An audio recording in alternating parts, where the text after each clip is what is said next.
Today I'm gonna debug the fake application that I created just to study React. I spent the whole day yesterday just stepping through the debugger on the main thing that I'm trying to build and trying to understand what is the issue. But it's very complicated because it does a bunch of function calls, and then there are some parts that like it comes up with some variables that it seems like it is skipping parts. So I want to see in a simple application how it's going to work. And the difference is as well that on the main application that I'm trying to build, I'm using Next.js, and on this one I'm going to use React. So and it is different because I think React, in a normal React application, it uses the react.render function to initialize everything, but on Next.js it uses the hydrate route, I think. So I'm just gonna study the simple one to see if there are any differences and try to understand more. And I think that, like I've been saying for a long time since I encountered this problem, is I'm not 100% sure what the problem is, but I think it is because the main component that is mounting the custom renderer is unmounted first. So I think in the way that they build it, this call here that exists on the other application is supposed to unmount all the children that rely on the context provider and on the application first, and then destroy the app on the component will unmount function of the stage component. But what happens is that the stage component is unmounted first, and then the children are unmounted after. So I think that the reason why is because of something in the way that React handles the custom reconciler functions. And I was able to see, just based on the trace back from the mistake, that the error is probably on the remove child from the custom reconciler on this application here. So on this host configuration, there's this function, but I'm not 100% sure if it is on here or if it is because of the whole thing about something on the configuration of React itself that makes it so that it unmounts the components of the main reconciler first, the main host, and then only after that it unmounts the components of the custom reconciler. I think that's most likely the case, but it's going to be very challenging if it is a problem with the React code itself, because then I can't really change it. So I'm going to have to see if I can find a way to work around, let's say, that. So I'm going to put some, I already have some music, but I think I'm going to put the music on stream. And I haven't slept very well. I slept 2 hours, I think, around 2 hours. So I'm drinking energy drinks and tea. So I think I'm just going to put some music and study this stuff. And then if they take the stream down, doesn't matter that much, I think. Because the recording is going to be there, I think, anyway, so.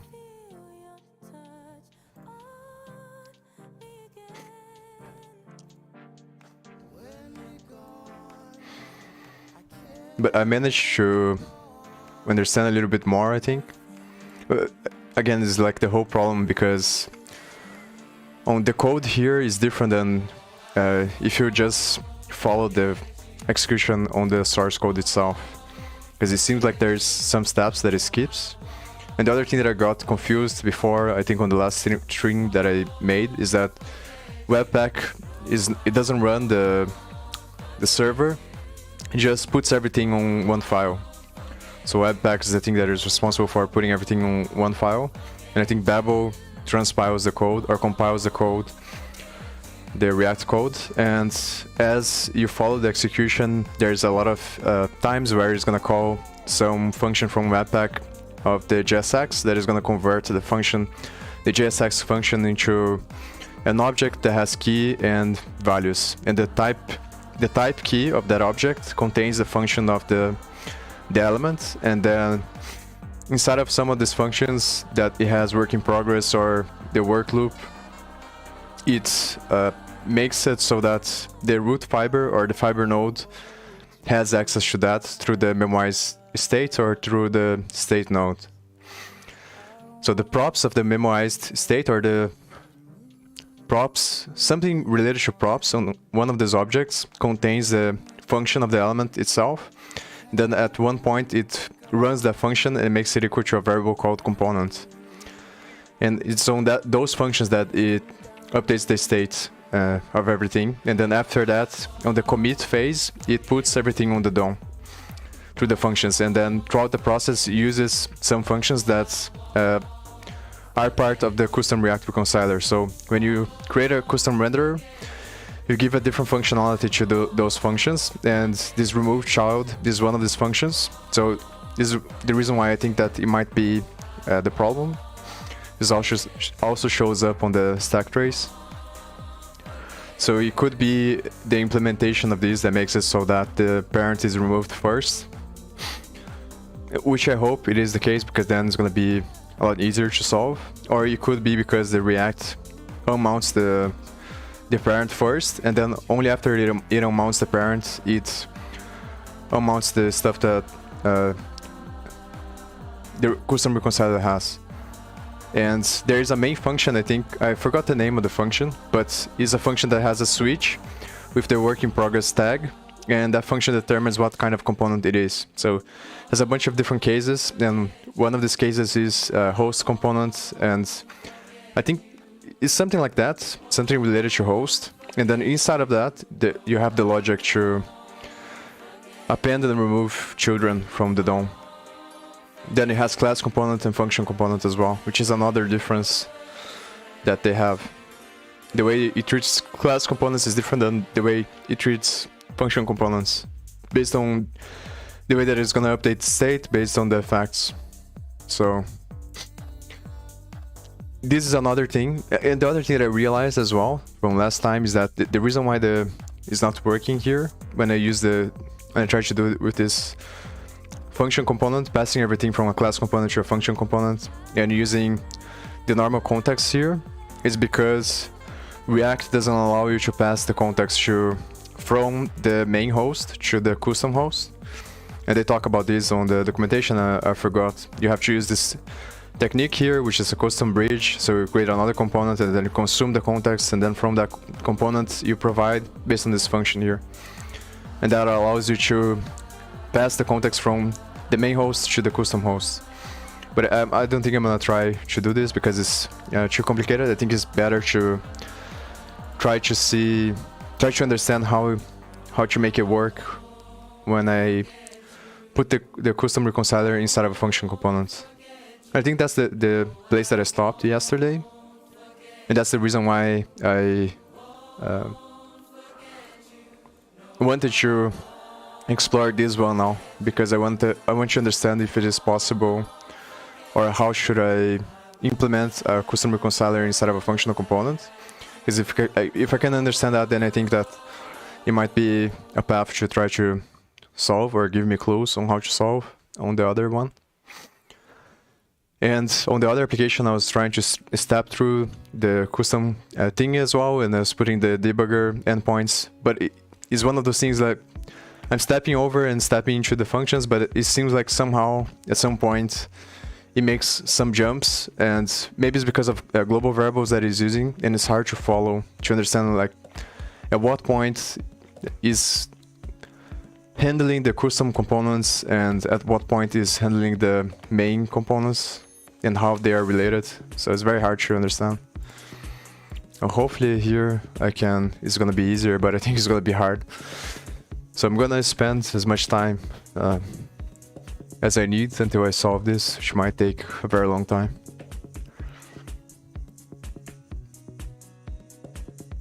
And also I'm not used to using the debugger, so it's also a learning experience.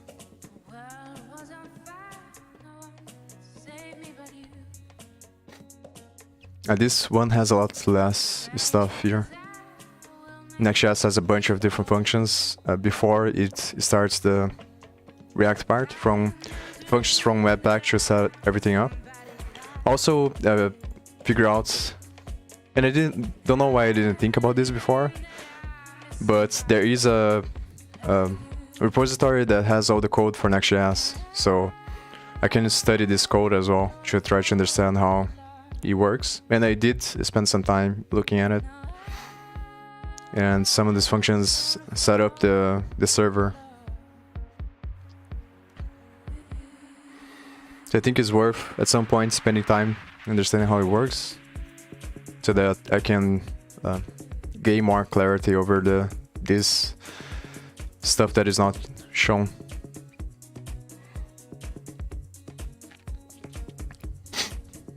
I think this is one of the most difficult things about studying this stuff, is that, like, the more the system evolves, it starts creating these black boxes because people build a bunch of abstractions and then they put the code that makes those abstractions possible inside of all these compilers and transpilers and things like that.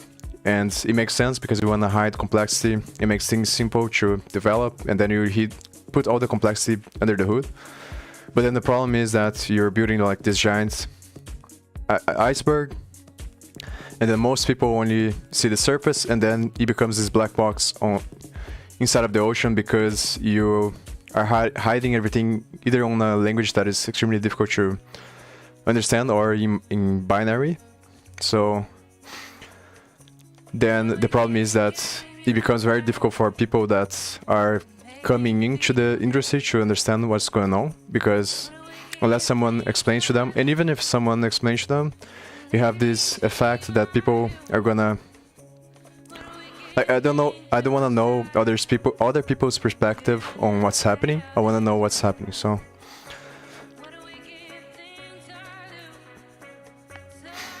I think this is something that might be possible to figure out a solution, like to leave something or to create something that, but this is another issue that I was thinking about, because if you create something that reverse engineers the stuff that is compiled, then there might be some issues because of a loss and things like that. So, but it would be very useful, I think, if you had something that allowed you to, if you had an easy way to see, to dive into the complexity that is hidden at any time, and to make it clear what is the path from all the hidden complexity to the point where you have the simple structure that the simple concepts on the surface.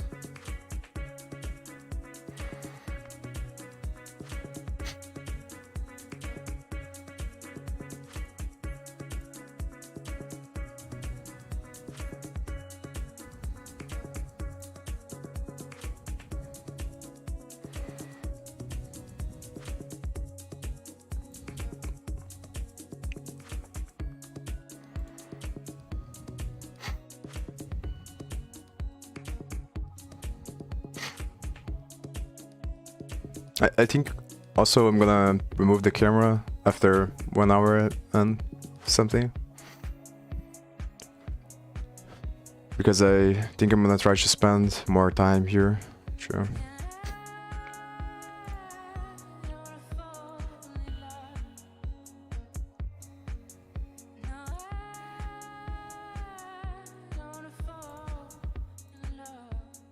And this is the function, this function is used as well on the Next.js. And this is, I think, one of the functions that converts the component into JavaScript. But this is the thing that I'm talking about, because here, like, it's not very clear what is how does the logic of the parsing works.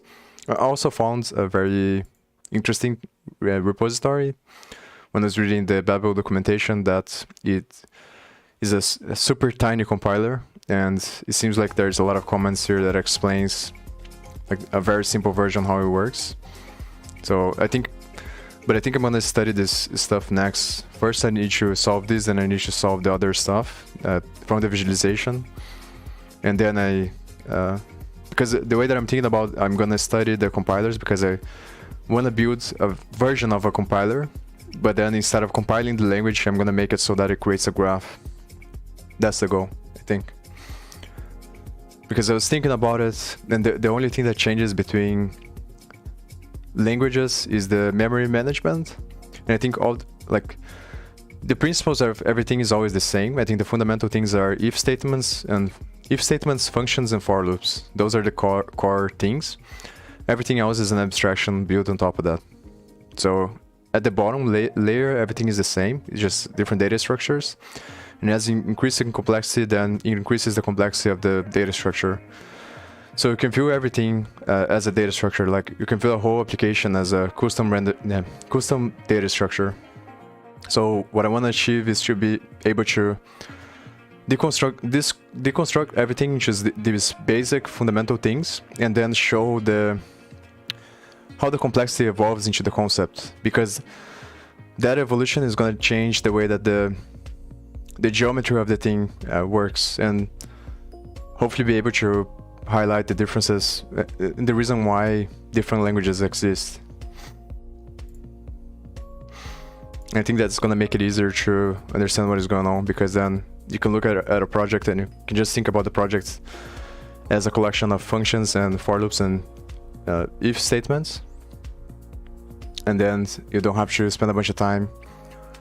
Also, there's variables as well. So I think, and variables are the things that are placeholders for data structures. So I think those are the fundamental things. So all that you're trying to do when you're trying to understand a complex software project is to understand how the variables, the placeholders for data structures, are going to shape the flow of the data structure. Because code is like an irrigation system in building, where you're creating the structure that water is going to flow, and the water is data. So you're always trying to understand how the data is going to flow and how the structure is going to make it so that the data flows in a different way. And that's the fundamental differences between different programs. But essentially everything is the same at the bottom.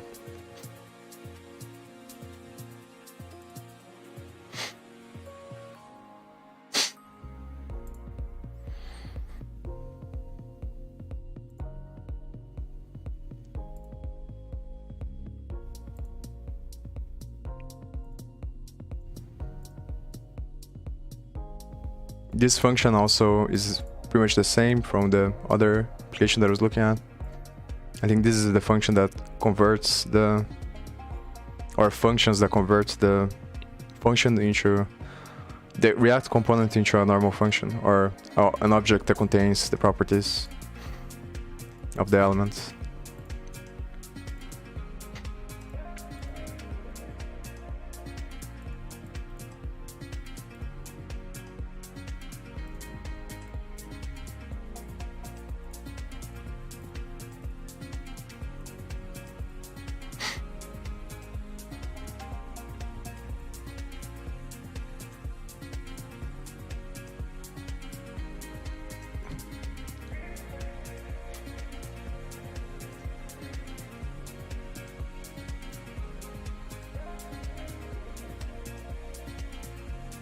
And the type is the function itself.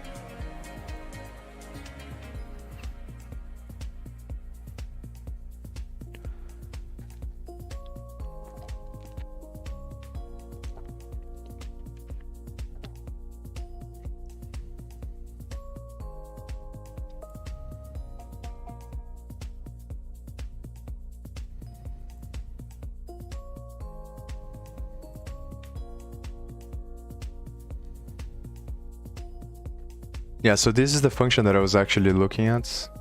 So on the other one is different. On Next.js is different because it's a different function. But I think this function here is exactly the same as because when it creates the container, which is the step before, it makes this internal root creates this class fiber root node and makes it equal to this by calling this function here at the end. So it's exactly the same function.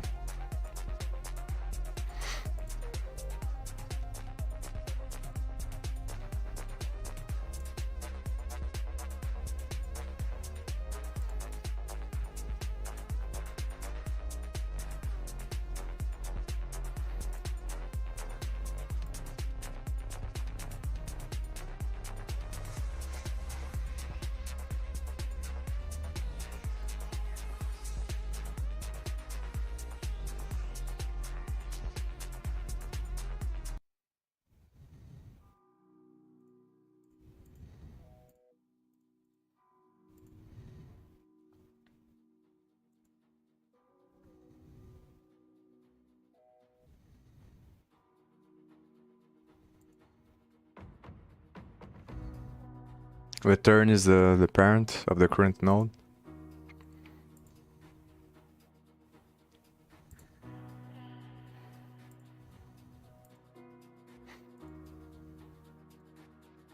So on the surface level, I think it's very simple to understand, but it gets very difficult when you're trying to understand the order of priority, because then it involves the lanes, and all the callbacks that it uses, and like, it's very confusing to understand.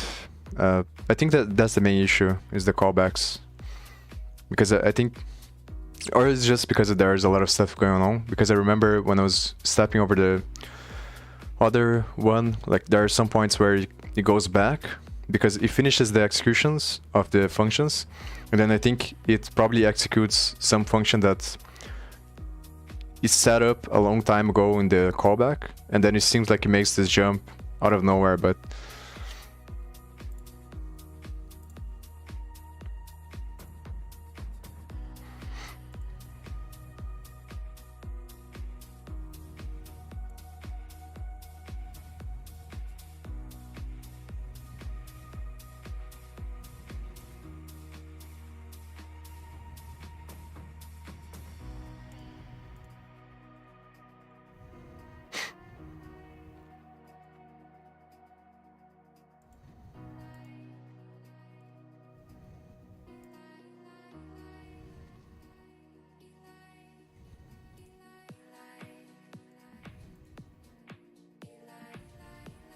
so the way that it works is that it sets up the root node, which is going to contain everything, I think, from the DOM, and then it sets up another fiber node, which is the thing that traverses the tree, and then it uses this fiber node to do the work, and then it creates an alternate, which is another tree. So it has these two trees, one, then it traverses the tree and updates the alternate one, and then once the alternate one is complete, on the commit process, it's gonna swap them, I think. That's how it works on the conceptual level. But then the order that it's gonna decide to do that is gonna be based on the lanes and based on the callbacks that it sets up in the process, and that's the part that is difficult to understand. And then I think that the component itself and the effects of the component are values that are set up based inside of these classes based on the update queue and memoized state and memoized state node, and something related to props that I don't remember really well. And this is gonna be, oh, this is different than the other one. The other one, it stops on the sync lane here.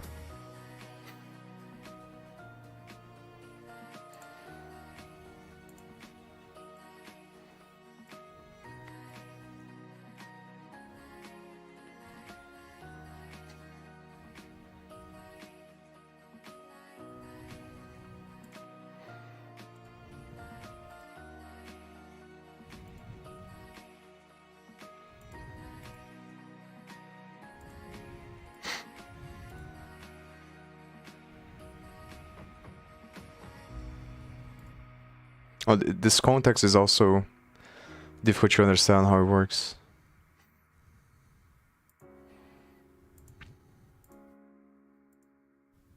Then here, I think is the element which is the React element.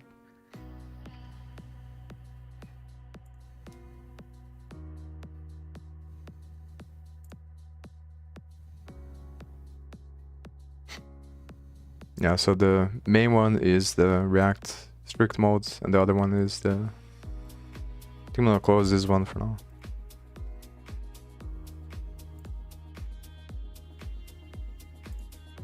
The main component is this one, the child is this one. So the element here, set up this update payload, is the component, the main component. But then this is not related to the class yet, to the main class. But I think at some point it's gonna, I think on this part maybe it creates the connection. Because update queue is a property of the fiber root node that initializes in the beginning. And the shared is an object inside of this update queue.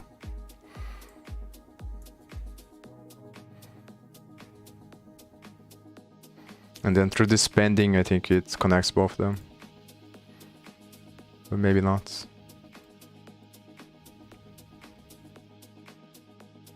Yeah, so here, and I stepped through this when I was creating this thing here. So I was correct when I was stepping through this. It returns false there, so it doesn't run this stuff here in the first iteration. Because this is the point I think that it should connect. It creates a circular list here based on the object there.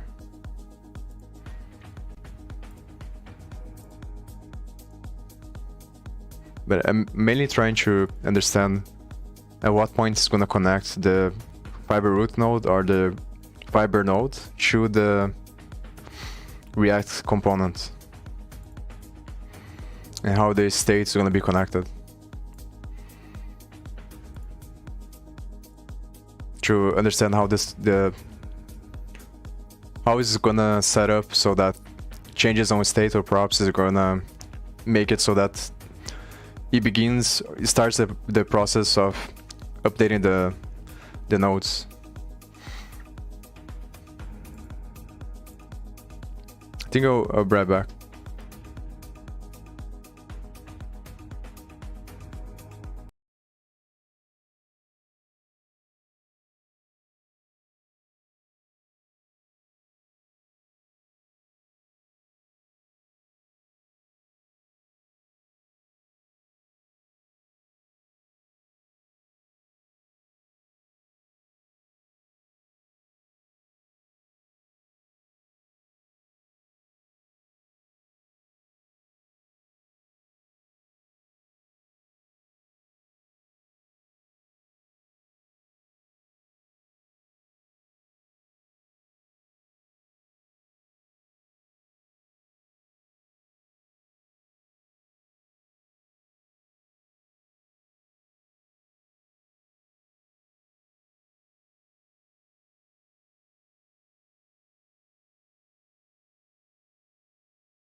I think this is one of the functions that uses another library, and it's gonna create an object, and then inside of the object is gonna have a callback key with a function that is a value, which is gonna be the callback.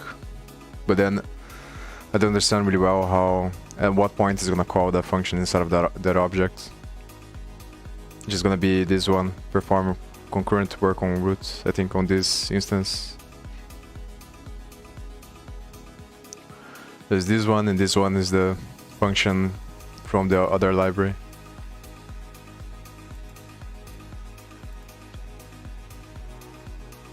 And this unstable schedule callback.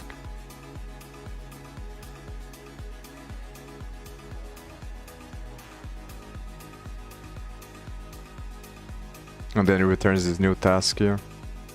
And the callback is gonna be the perform concurrent work on root.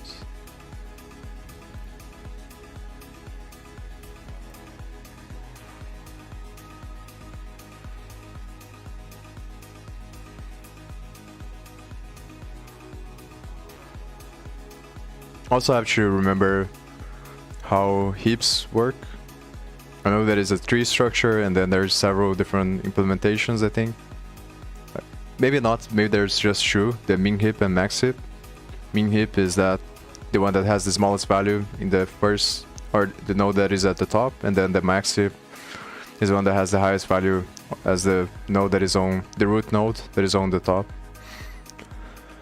But I don't remember really well what is the difference and how does appending and pushing stuff to the heap or popping from the heap is gonna work.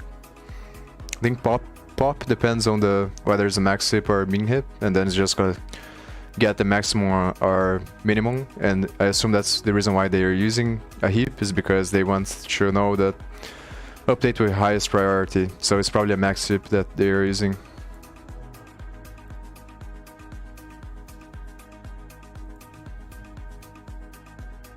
And then, yeah, they push the tasks to the heap. But this is another thing because I don't know, like, where exactly. Because just this push. So it's gonna be the other. So it's probably this task queue here. The heap is the task queue, and the new task is the task that they are pushing to the heap.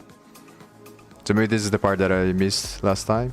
Because at some point they're gonna pop from this heap, and then whatever they popped is gonna be the task that they... But this is the problem that I'm saying, because if they append multiple different tasks, throughout the script it becomes hard to know... If I can't access the value directly, then it becomes hard to know what tasks are on the heap and how was the order decided, because then that... you have to take into account everything that happened during the execution to understand how was the priority decided based on what was pushed into the heap.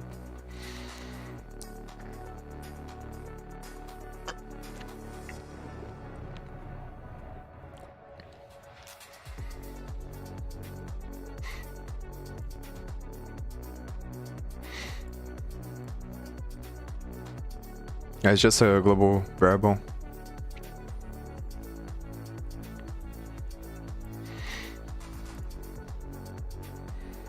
I'm gonna try to keep this in mind. So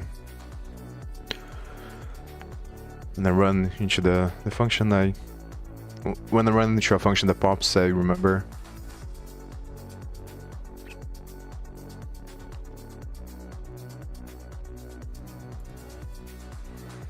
Yeah, this is the function that is called on the other one as well. So this function, perform work until deadline, is the one that calls, I think, flush work or something like that. And then inside of the function it calls the work loop. And I think inside of the work loop is the thing that it updates the nodes. It's something like that. I remember this as well from the other, this part.message. But I don't understand. I think the part is one of those things that is probably created on the Webpack part, or when Next.js is creating the server. Because parts, the only thing that makes sense to me is the the thing, I don't know how to say this, like the 3000 here is the ports, is like a door of communication, let's say, between the server and the client. So I assume that is related to this, where it's scheduling by posting this message, but I don't understand really well how it works, because I don't know at what parts of the thing it creates this. It looks like it's this value here, and it's a message channel. Oh, maybe it's because no, this is a separate function from this stuff here, I think.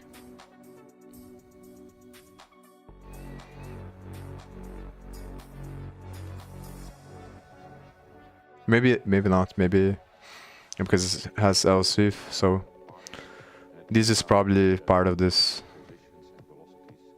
if statement here. But I don't know why it goes directly through here when it schedules the thing there. This is just one of those things that is a global variable, so it's kind of hard to know, because these things are set up as it executes everything. It's probably set up before it calls the render function, as somehow, someplace.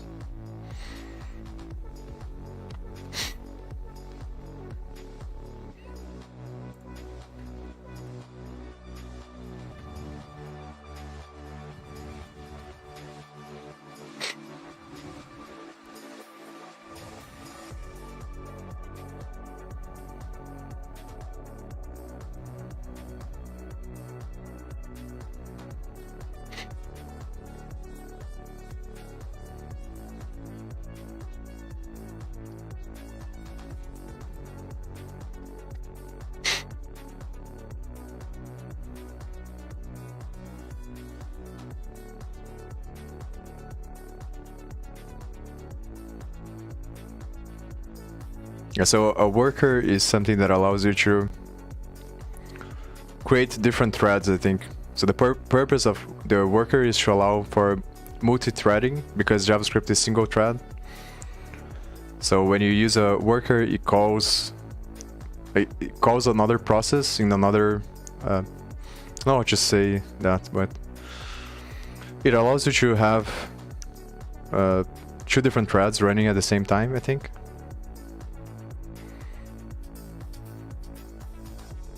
But I don't remember really well how the mechanism of that works.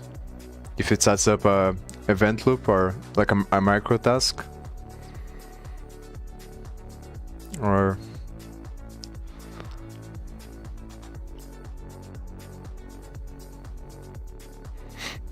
so it's probably doing that to make it faster.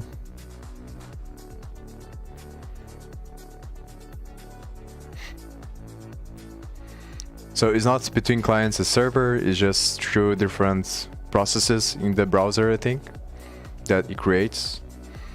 And then that function sends a message to one of the processes by using this message channel here, which is the port. And then posts this message with null, but I don't understand why.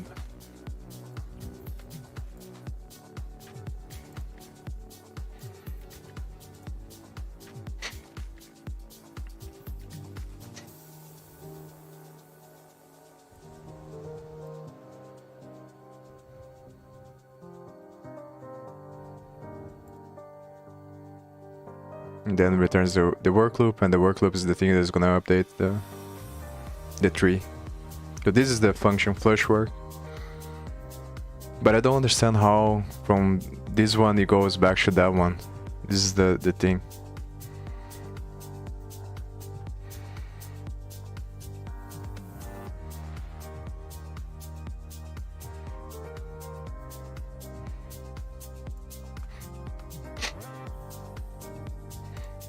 It schedules, and then it calls right away.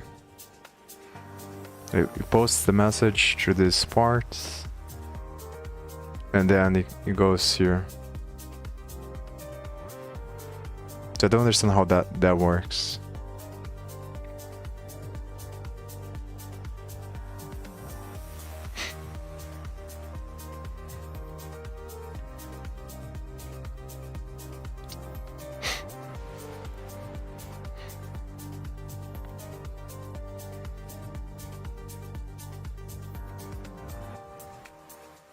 Okay, so this is the schedule host callback.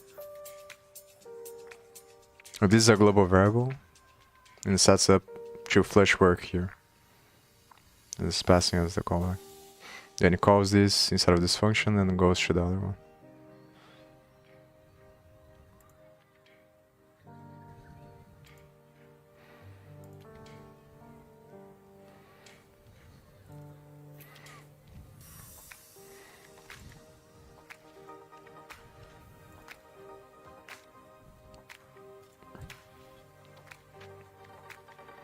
I guess this is the part that is confusing me, because it jumps through here directly, so I don't know at what point it starts executing this function, because it's just an if statement here.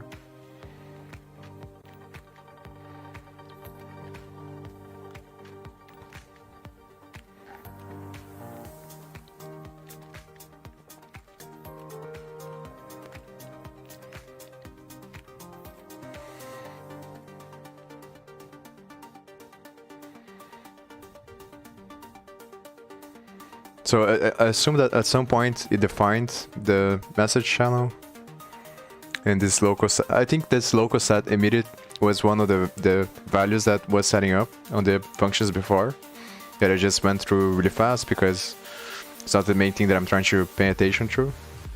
It's related to the lanes and things like that. So it's a global variable that it sets up during those functions. So when it calls but I don't understand why when it calls this function it goes through this if statement here. If it doesn't seem like it is related.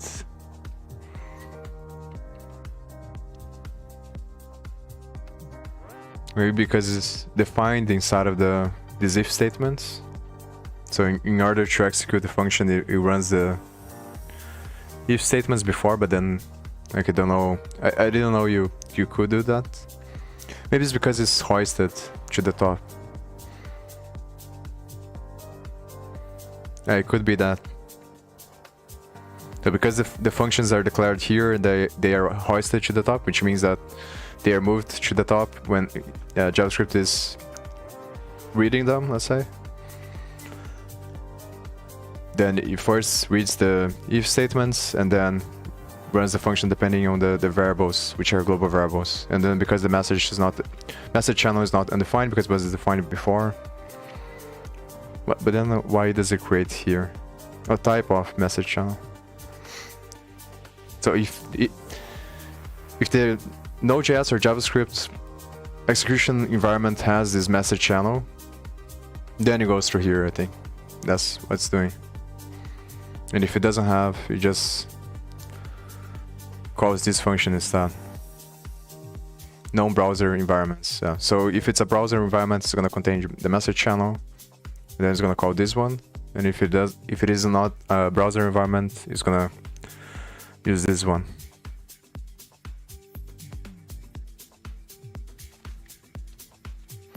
The onMessage perform work into. So this is the event loop that it sends that. So when it sends the message, it's gonna call this function here, and that's the reason why it goes to the other function. So first is it schedules by posting the message, and then it calls. But then why not call the function directly? I guess it's because you can have different environments. So that's the reason why it calls the schedule perform work before. Because depending on the environment, it's gonna run a different thing. So in this case, it goes to this other function. And schedule host callback is different than null because it called that here, I think. And it made equal to the callback, which is gonna be the flush work. So this is the flush work. So it skips this. Oh, oh yeah, it's different than the no, so it's gonna run through this. And then it runs the flash work, which is this call. So I think it makes sense now. I think the reason why I wasn't understanding is just because I was focusing on too many things, and then I was just going fast and trying to pay attention only to the stuff that matters to me. So that's the issue, because you end up skipping like these details that are important to understand, I think. So here it calls flash work. And then this is the thing that is gonna start the work loop, which is gonna be the thing that updates the DOM.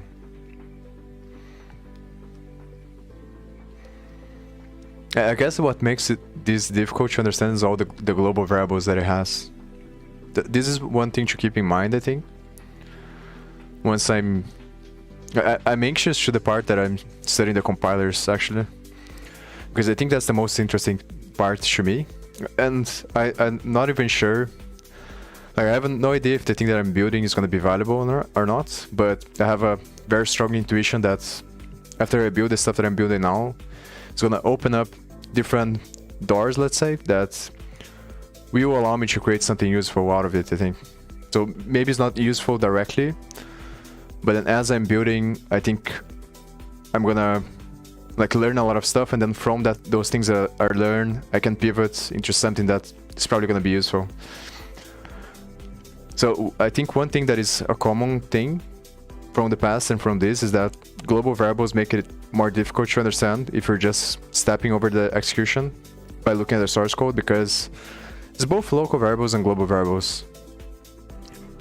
Because you have to keep track of them in your mind and then remember all the points inside of the script that they changed, the value changed. So I think I have to create something that allows you to like track a variable depending on what you want. But the challenge of this is the names. And this is the thing that, like, in every software application, the main thing that is going to change is just the names that people give to the variables, which is an arbitrary thing. And the core essence is always the same, which is the variables are placeholders, and then you have functions which take care of the scope. And then you have the logic, the main logic, which is going to be if statements and for loops. And then the main difference between them is going to be at what level they encapsulate different variables, so that they organize into different functions, so that the logic is easier to understand, I think. Or so you can reuse a bunch of code. So like the creation of functions is to increase efficiency. So it's minimizing energy by encapsulating the same logic. Maybe that's what creates the fractal pattern. So it's like the flow of entropy. It's the reduction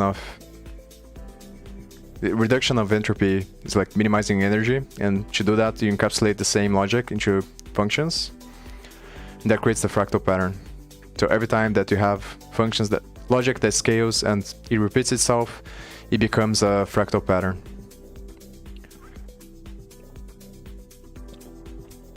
And the thing that determines that is the flow of data, which is the placeholders, which are variables. So the flow of data is shaped by space-time through the evolution of information, which is the reduction of entropy, which is the encapsulation of variables into functions. And that creates a multifractal pattern.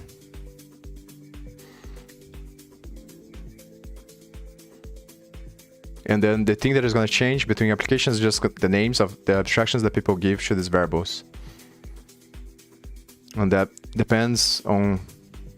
That's the stuff that I think is like redundant complexity, I think.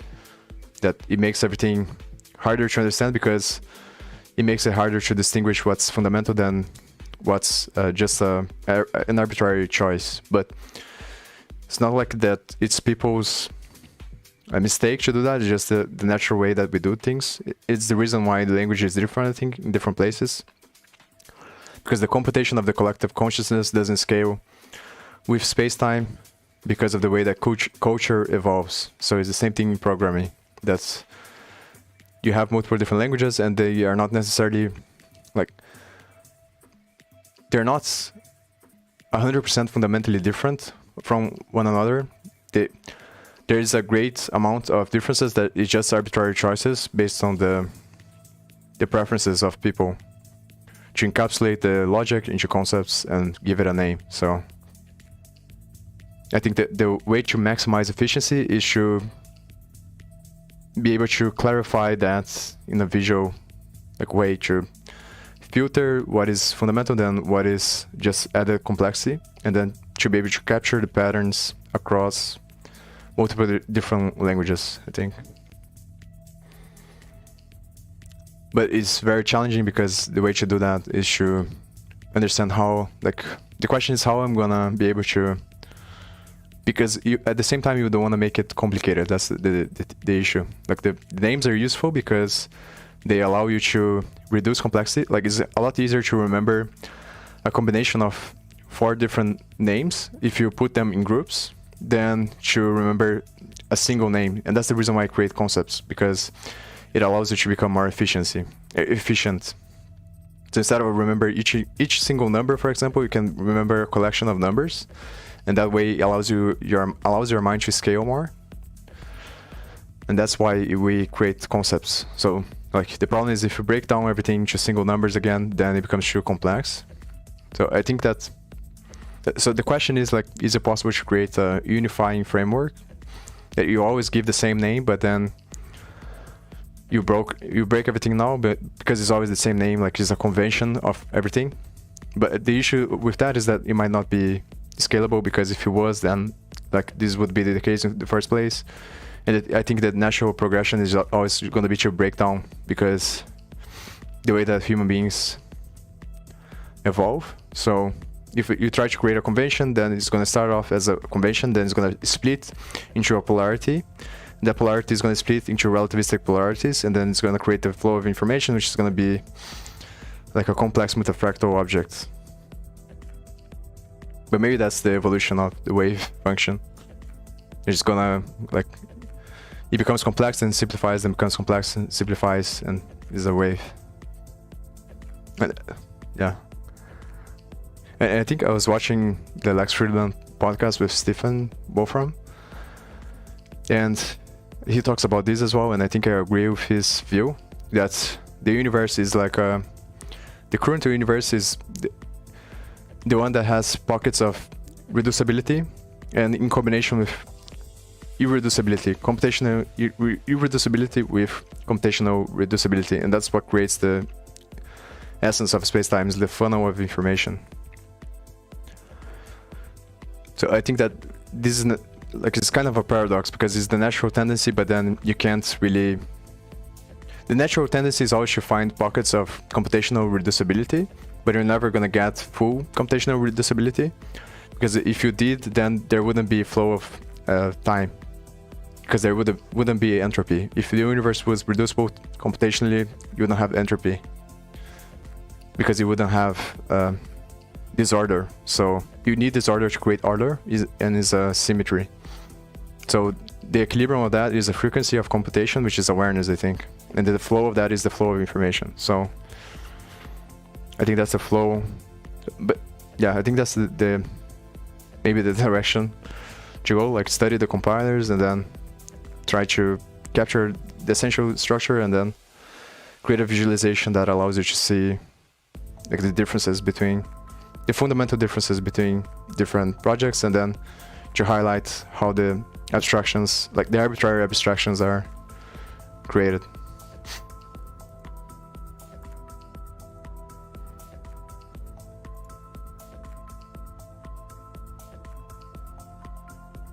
Oh, this is the task queue, which is the one that was set up. So this is the current task. So this is probably gonna remove the task that was created in the beginning from this task queue, which is the object that contains the callback. And I don't remember really well what the callback was, but I can just look here. Yeah, perform concurrent work on fiber. So this is gonna be an object, I think, after I do this. So peak is this function. Yeah, so it returns the first element of the heap, which is probably a max heap. So it's gonna contain the highest priority task. This becomes the object. think I'm starting to understand now how it works.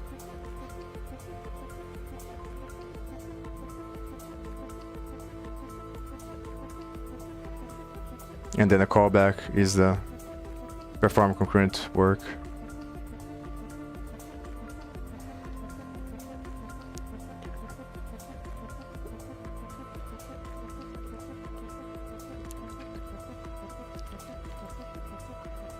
So it cleans up the callback on the current task. And then it calls perform concurrent work with did user. Callback timeouts.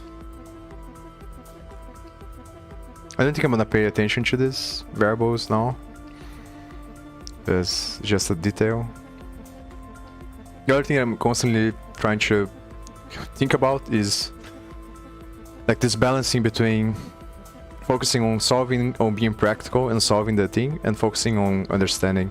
Because I don't want to deviate too much, because there's obviously an infinite amount of things to understand. So, and this is the thing, like, but I feel like I have to, because at the same time that I feel that I spend a bunch of time trying to understand the source code of React, and I should go back to focusing more on solving the problem and continuing to build the application, because it feels like I'm dragging this. But at the same time, I think that it is important to understand everything else, because understanding is fundamental, and then once you understand, you don't need to think about anymore, and then it becomes everything faster. So it's like it pays off in the long term, I think. So I think it's worth it to spend more time trying to understand, even though it feels like this is the other thing that I realize as well. The more times you do it, the more you realize is that, and I feel this way as well, both yesterday, like, the past couple of days that I was studying this, it feels very uncomfortable when you're doing these things. It's kind of annoying, but every time that you have that feeling, it means that you're creating new neural pathways in your brain. So you're creating plasticity in the brain, and that's the feeling you have when like you're growing. So it's always worth it to do that, because then you expand your comfort zone, and then you become like that's how you evolve, I think. So it feels uncomfortable and it's annoying to do, but I think that you have to push through that, and you have to get used to that feeling, because that's where you're gonna live at, because that's the evolution of space-time, I think. So there's never gonna be a point where it's gonna be like easier, and if there is a point where it's easier, it means that you're dying. So it's kind of a paradoxical thing, because you have to fight different areas of your brain, because your limbic system is always trying to make you minimize energy and minimize risk, and the way it does that is convincing you that you shouldn't do the stuff that you're doing when you get uncomfortable. And then there's this battling that everyone has in their minds, which is both voices in your brain. Like the devil is the limbic system and the god is the prefrontal cortex, but they are codependent because it's a relativistic symmetry. So, and the flow of information is going to be dependent on the environment, which determines the geometrical structure of the relativistic symmetries that's in relationship to gravity, determine the frequency of space-time, which creates geometry.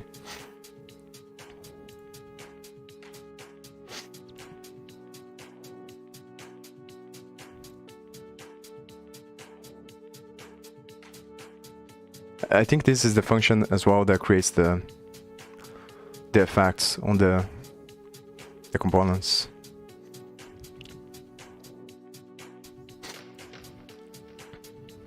But since this is the first time, it probably makes it false because it's the first time, but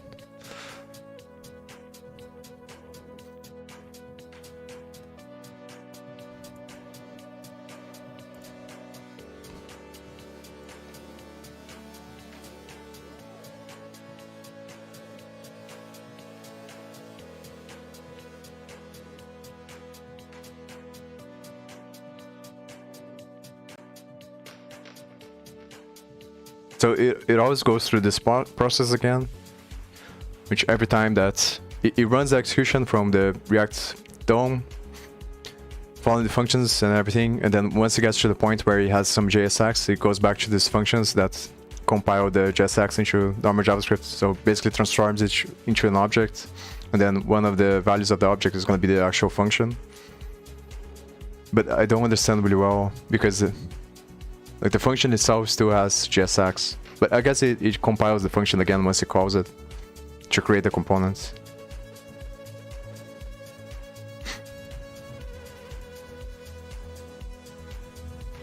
So the first time I think it just validates if it's a valid JSX, and then once it gets time to call, then it calls the function and then it parses it into JavaScript or whatever it has to do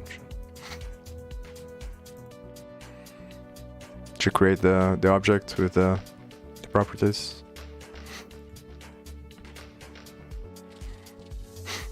And this is the React element type div,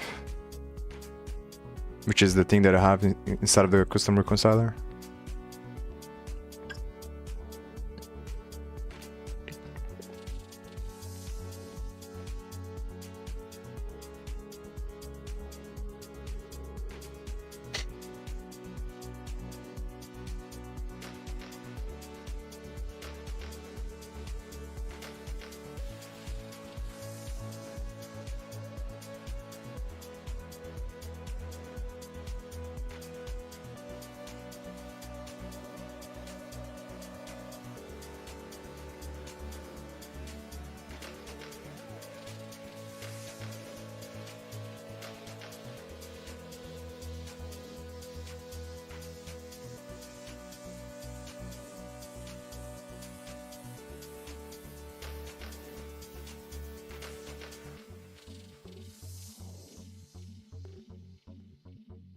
And then it's gonna create the root node for the custom thing.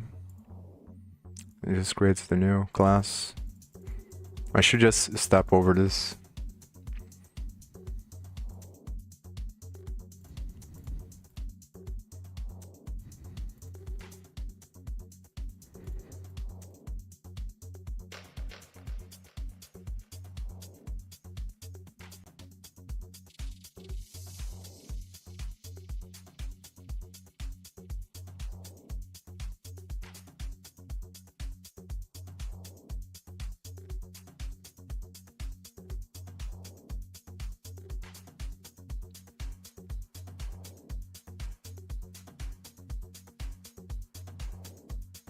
Not sure why 31, but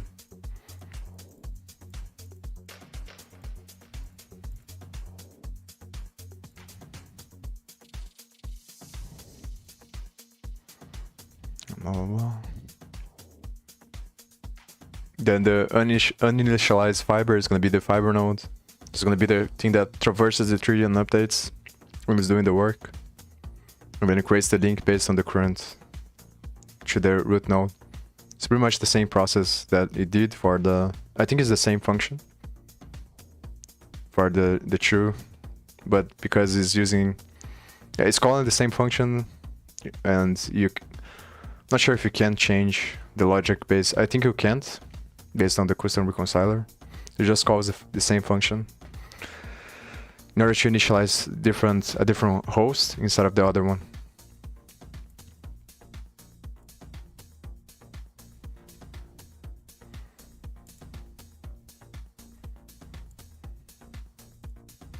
You go right back.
think I'm just gonna remove the camera.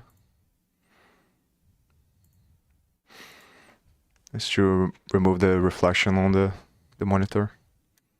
That's really annoying.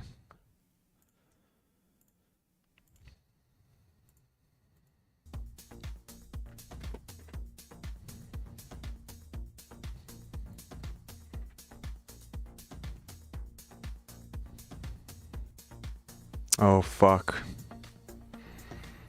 I just didn't mean to step over this, so I guess I'm gonna stop and then run again. At this point.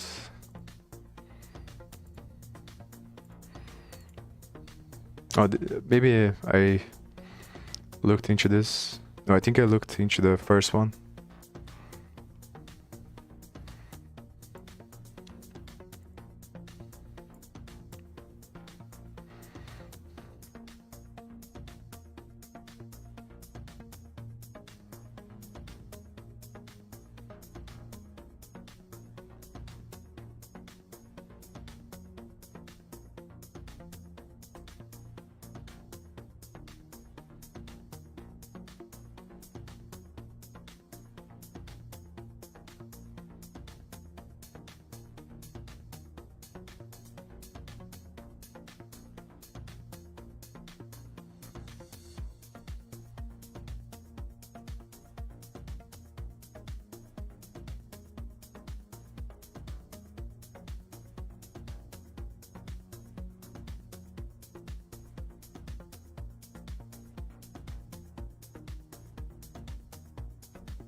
So this is another global variable, I think.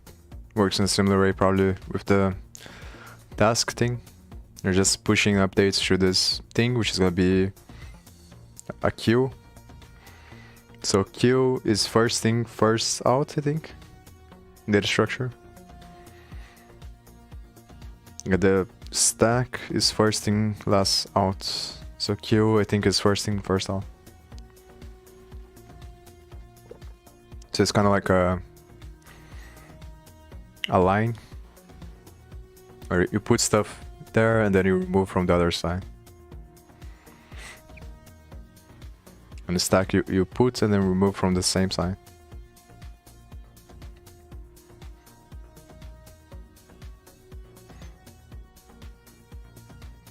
So it's currently node and it creates and puts this object as the first thing.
And this again is gonna create a task, I think.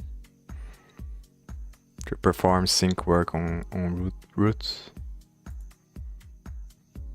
So the difference between this one and the other one is that this one is sync, the other one is concurrent. They both work in similar ways. So this creates the sync queue, the other one creates the task, I think. But it's probably the same. The difference is the data structure, so. This one, yeah, because it makes sense. So the other one is the heap because it doesn't matter. You want to always get the highest priority one out of it. But this one is a queue because it's sync. So the order you put the stuff there is going to be the order that it's going to execute later. So that, I guess that's the main difference between them. So one is concurrent, the other one is sync because one uses a queue, the other one uses a heap. So another common pattern, I think. That things are always becoming trees or either trees or lines. Lines being converted to trees or cycles, and trees being converted the other way around.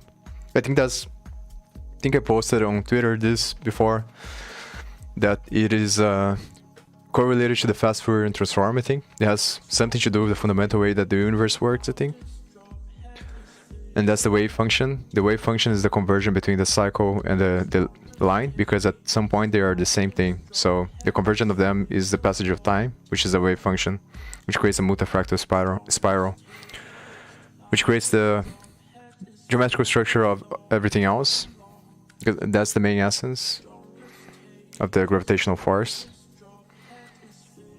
because it's always dependent on the observer, so it's entangled with everything else. So in one perspective is a spiral, and the other one is a cycle, the other one is a lane, but it's the same thing, line. So a line and the conversion between them is a tree, which is the funnel of information, I think. So the passage of time through the sine function becomes a tree. Maybe.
I think it has to be a tree because it's a funnel. So if you don't have hierarchy, then there isn't distinction. So hierarchies are distinction, which creates the differences in perception, let's say, in scales. And that creates geometry. So it's like a hologram. And that's what creates the passage of time.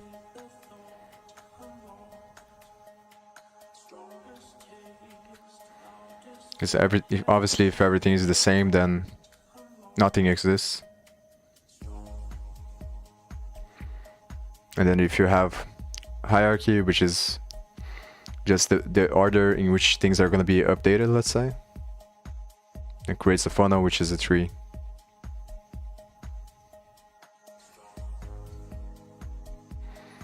And then inside of the tree you have infinite amount of cycles, which are event loops. So that becomes a spiral because it cycles through a funnel of information, and that's what gravity is. And the Fourier transform, I think, is the transformation of perspectives into different planes of perception.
I think this is the function that is going to create the, it's going to call the component and then set up the hooks.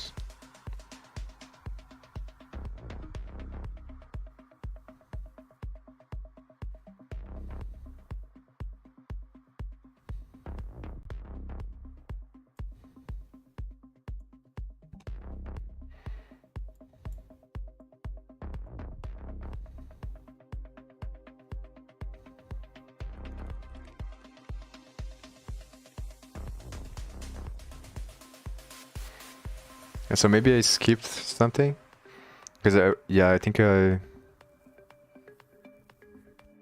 maybe when I was going over the functions, I kind of lost track. But I remember that this is called inside of these other functions here, and then it's part of the switch statement that has the tag of the work in progress thing. Depending on the tag, it's gonna select which type of component it is, and then it's gonna call different functions to handle that component. So in the beginning, it's gonna call this mount indeterminate component because it's the first time that it's mounting. So I think it doesn't know what kind of component it is, but then on the other times it's gonna call different things depending on the switch thing. Yeah, so this is the part, I think. This is the function. I kind of lost track of how I end up here.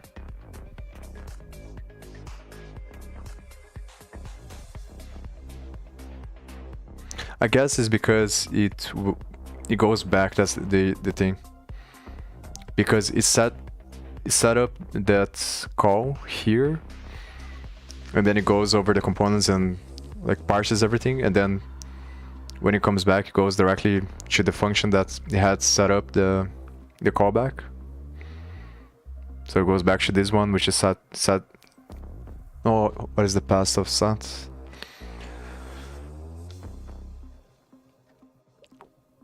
But it sets up here and then it calls here again.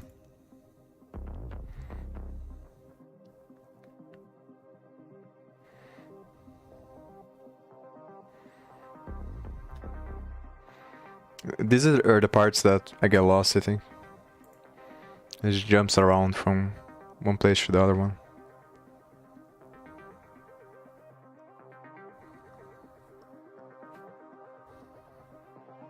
Because maybe I'm going too fast, so...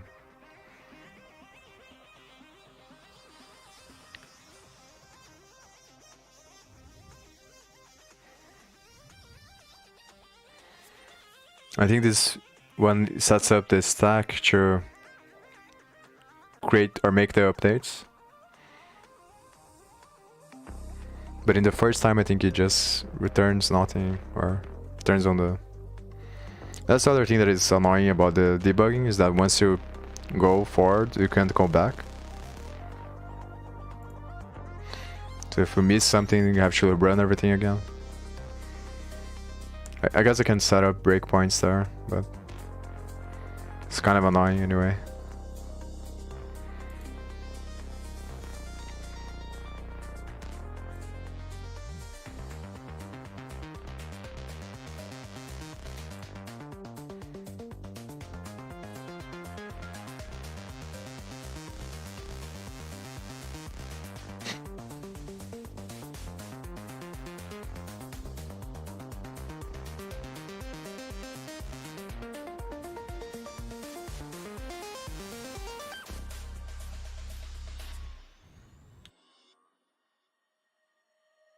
Yeah, so this is the work loop.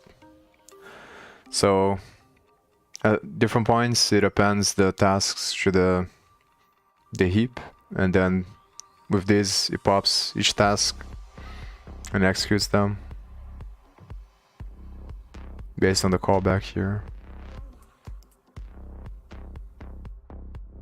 which is gonna be inside of the current task. I think I understand now. So it sets up the task based on the callback creates an object. Inside of the object it has the function that is going to be called inside of this loop. And then appends that to a heap or a queue. And then inside of this loop it executes and then pops the tasks. And then it calls here the function. In this case is the perform concurrent work on roots. And then it calls the render root sync based on this.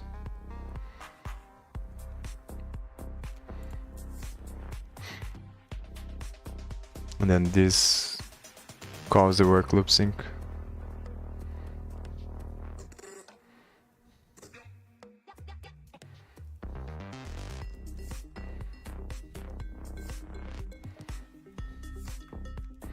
Remember that the dispatcher has something to do with the effects.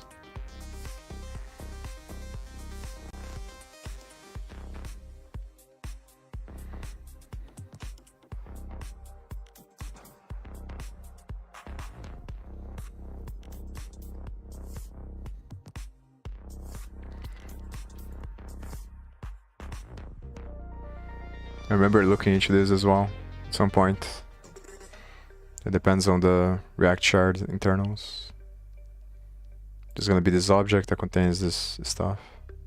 So I guess when it initializes it just initializes with the throw errors. So it has all the hooks and they are initialized with this placeholder function, let's say. Then assume that at some point it's gonna update this so that it contains the actual function for the hook.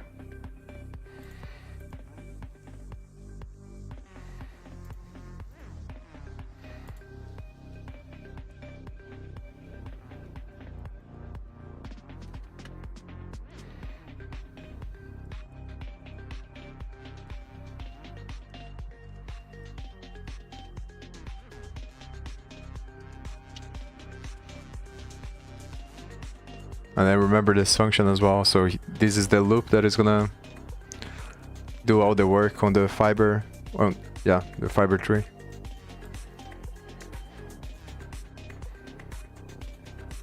And the unit of work is the fiber node that was initialized in the beginning. which is the uninitialized fiber, which is this one. This here, this class here. And then connects this with the root through this state node. And the root current is this one. The state node on this one is the root. So it has a link between them. And this is the argument here inside of this perform unit of work. The alternate is the other tree that is going to create, should do the updates, which is in the beginning no, I think. Yeah. I don't remember what this does.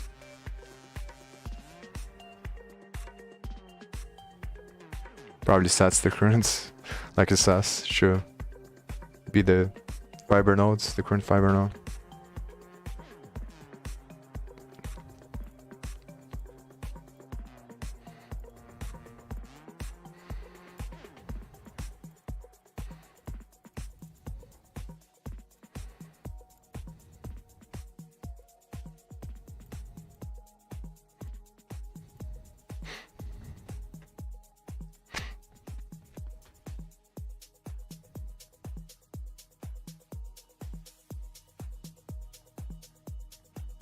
The current is another global variable.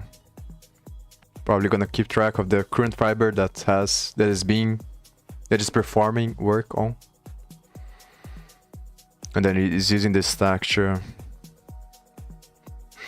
determine what is gonna be the fiber.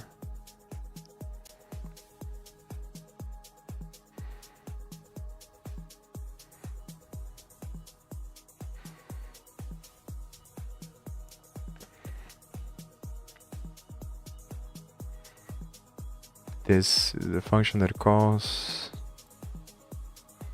Current is the alternate one, which is no. Unit of work is going to be the fiber nodes, and then subtree is the lane.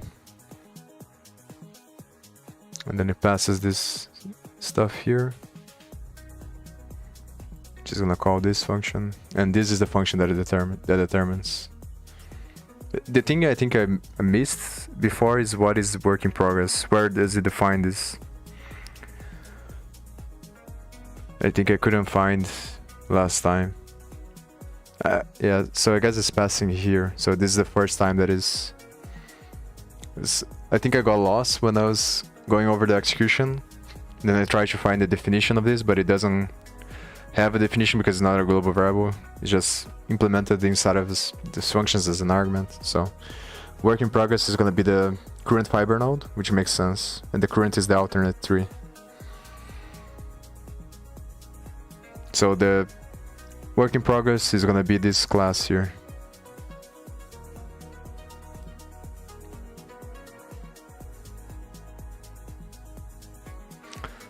I think there's a value here as well.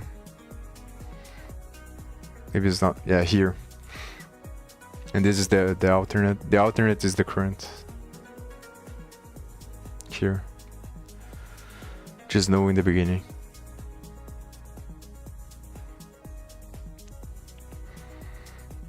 So this is probably the diffing thing. So if the current is not null, it means that it's not the first render. So it's gonna compare the old props, and this is the stuff that contains, I think, the values inside of the function. The state of the component is gonna be this memoized props here and pending props. So pending props is the now I think it makes sense. I think I'm finally starting to understand. I think like this compares the old props, which is the current props that the tree has, based on the current, and then the new one is going to be the pending props in the tree that is in the fiber node that is being worked on now. So it has the two different trees. One is the current, which is the alternate tree, and the other one is the work in progress, which is the tree that is being updated, and then eventually it's going to swap them. And then when it swaps, it's going to make the values of one should be null because it's going to reset everything, and the other one is going to be the main tree that contains the state of the application or the website. So old props and new props, and then compares them both to see if there is changes.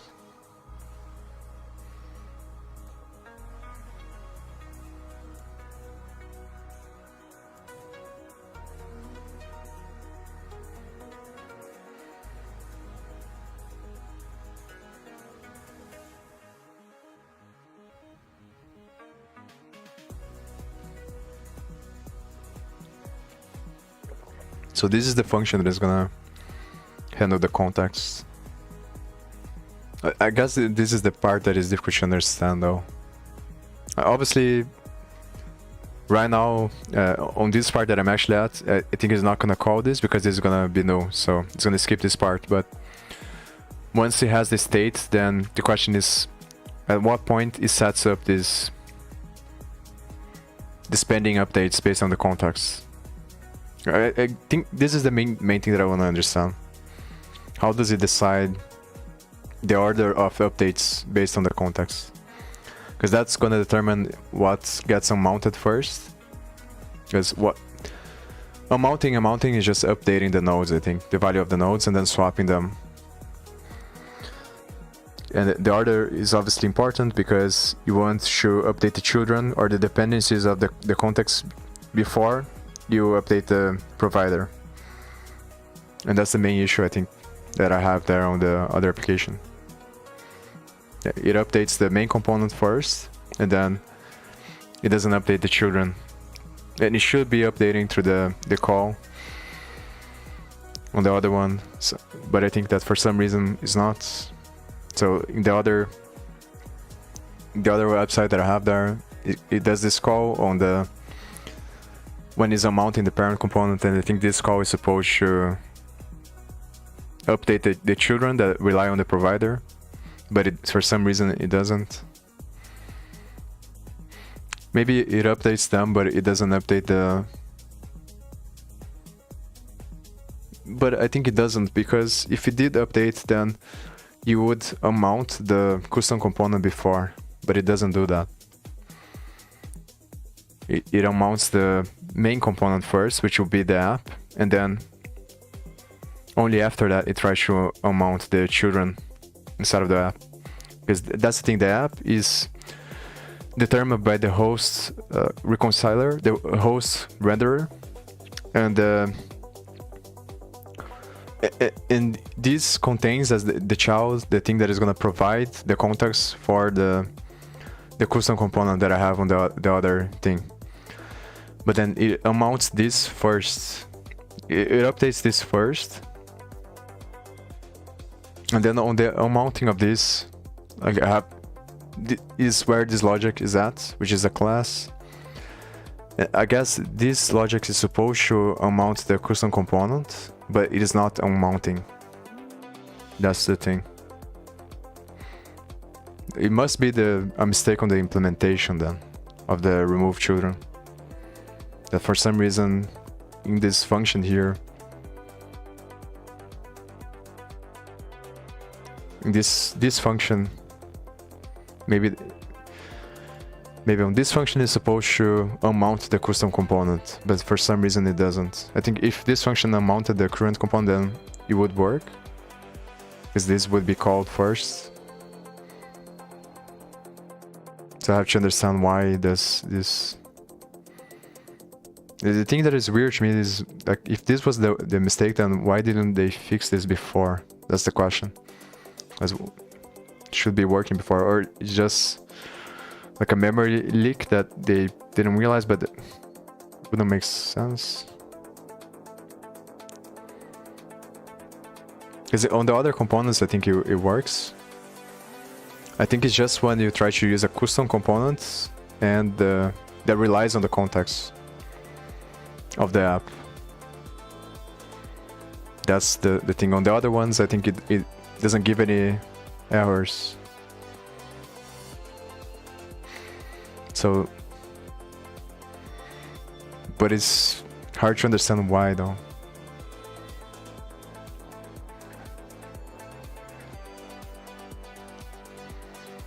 I think I can put... I'm trying to think about a good way to see the order on this one that is more simple, this application. So I want to understand at what point is gonna unmount this and then unmount the children here. So essentially unmount the div here. So this update should unmount this because it's gonna transform this div into null at some point when it's updating this one. But then if this is the error on the configuration, then it's gonna unmount the app first. It's gonna update the app first. But it might be because of it's using a class there. That's the other thing. And here I'm using a function. So I think I have to use effect here and then console log the use effect. Put the debugger statement there. And see if on the return of the use effect, if it's gonna run that first and then run the update here, but it wouldn't make a lot of sense.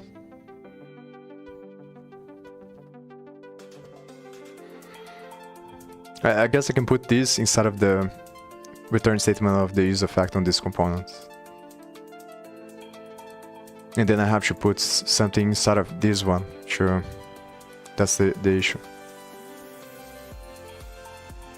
To see if this one is gonna be... I try to think about a way that doesn't complicate too much, because obviously I want to make it as simple as possible so I understand. So I can capture just the order that is updating things. But I need to create a context, I think, somehow. So here I would have to get a context and then it would be very similar to the other one. So maybe I should do that.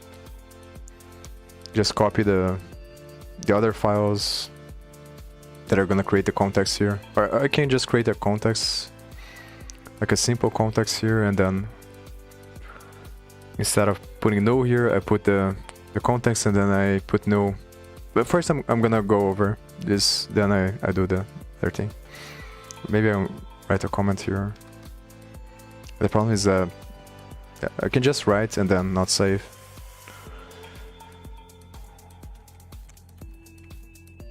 Because if I save, I think it's gonna fuck up everything on the current one.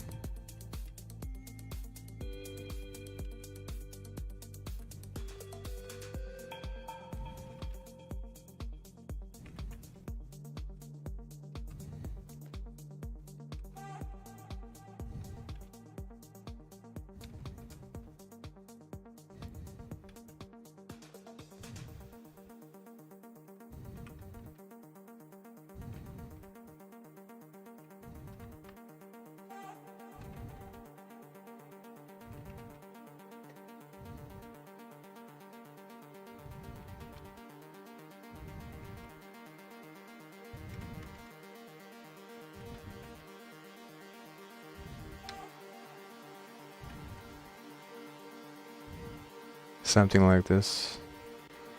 And here I put the context.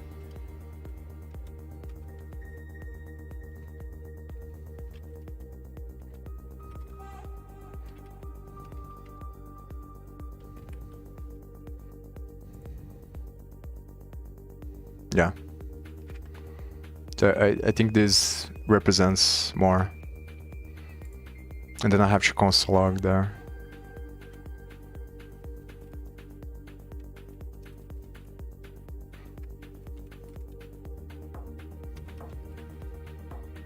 Because that's what I want to see. So I want to see when I run this one, if it's gonna unmount this thing. Because what is happening there on the application, I think, is not working because this call here doesn't unmount this provider. Or if it does, it doesn't unmount the children. So it first unmounts this component, the app, even though it's calling this. And then after it unmounts the app, then it tries to update this stuff here. And I understand why. Because when that happens, then when I try to access the the class from the app, it doesn't exist anymore because it was destroyed when this was mounted. And then to fix that, I have to update first. I have to figure out how to unmount the children here first, and I think it has to do with the configuration of this. If not, then there's a problem with React, but then it's gonna be maybe I can, if that's the case, I can, I don't know, send a message or try to make a pull request, something like that, or. But I think I can't rely on that, obviously, because I don't know if they're gonna. One, I'm not gonna be 100% sure if that's if it is an error or not. And the second thing is that I can rely, I can't wait for them to build the thing. So I'm gonna have to find a way to work around this, I think. And the child here is gonna be the instance of whatever is being unmounted, which in the case of the viewport is going to be the viewport, I think. So it's going to be the Pixie component, and the Pixie component has this function, and this is a custom function that you put whatever you want inside. But the thing is that this function is only called after the other components are mounted. That's the thing. Don't understand why.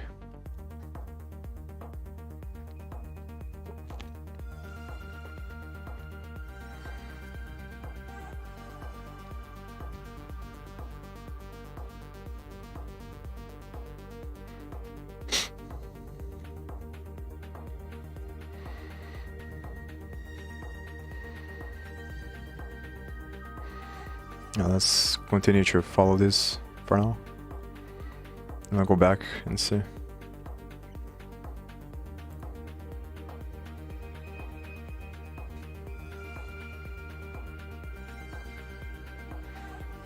Yeah, I think I'm finally gaining some clarity over how it works.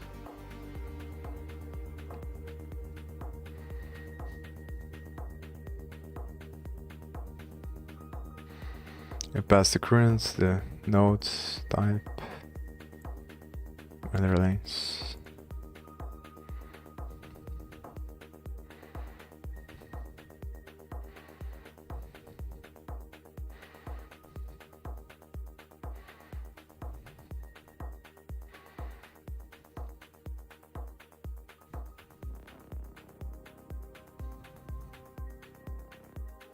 Blah blah.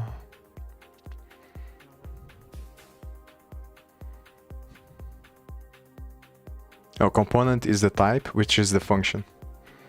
So here it passes work in progress.type, and the type is the thing that holds the function. So it's gonna be the current component of the current fiber node, which is the work in progress, which in the first case is the app. So it's this component, this function here. It's the work in progress.type, and that's gonna be this component. I guess that this is the part where it's gonna make the connection between the function from the component and the fiber node.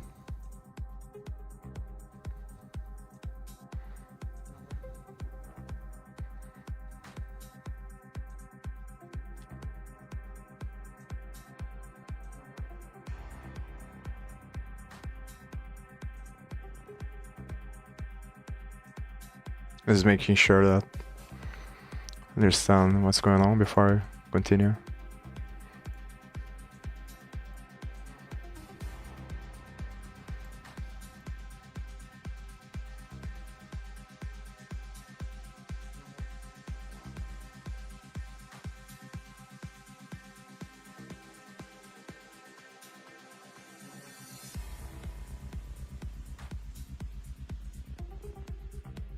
And this is the part that I remember, that this is where it calls the function. And the children is going to be the return statement of the function. But it's confusing because it's JSX, the return statement. So the component is the type of the current work in progress, which is the current fiber node. So this is the app function, so it's going to run this.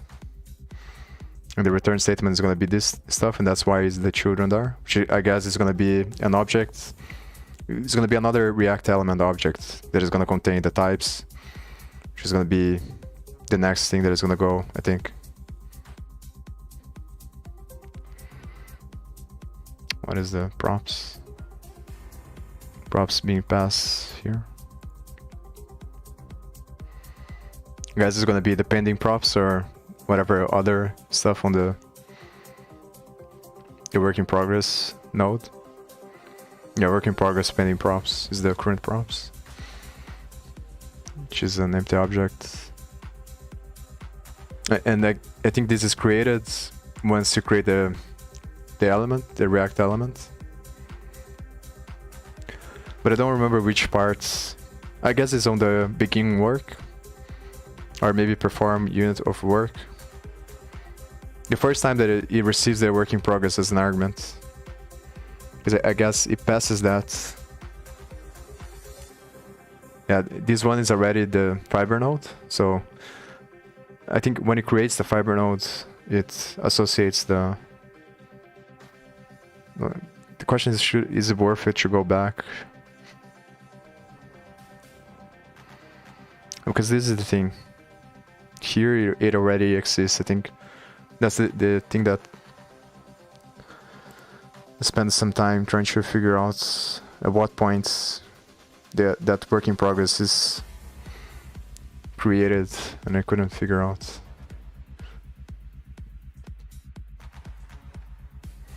I guess it's when it creates the fiber node, the uninitialized fiber. This is very beginning.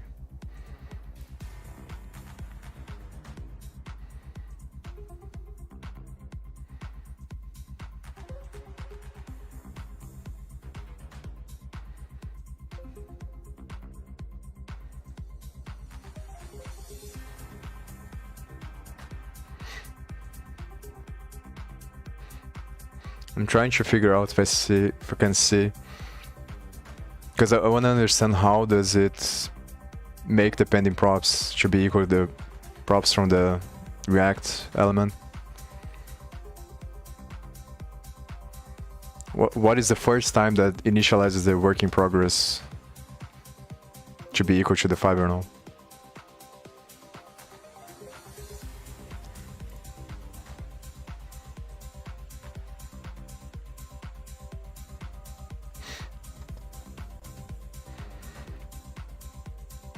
But I guess it's one of those things that it probably happens when it's parsing the JSX or something like that. Because I don't remember seeing, and I remember searching with Ctrl F, but it doesn't have any, like, it doesn't give you any clues, I think.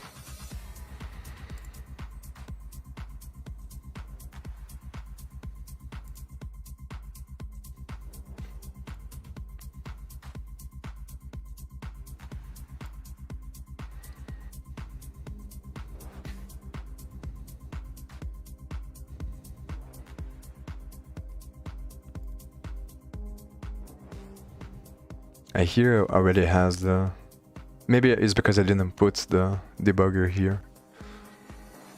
I think I'll look into that after the second iteration. I'll put the debugger here and try to see.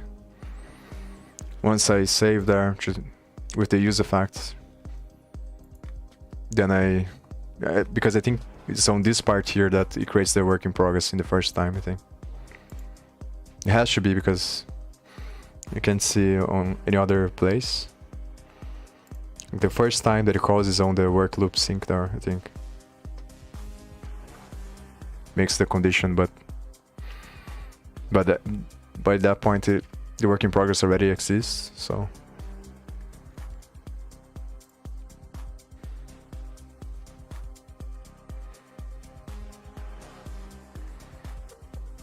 Yeah, it's already here.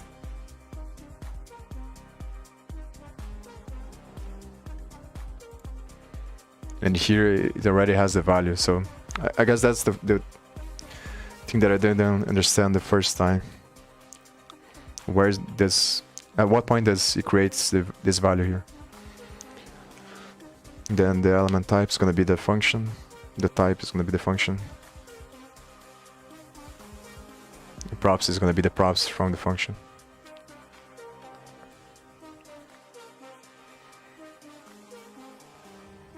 Now let me go here again.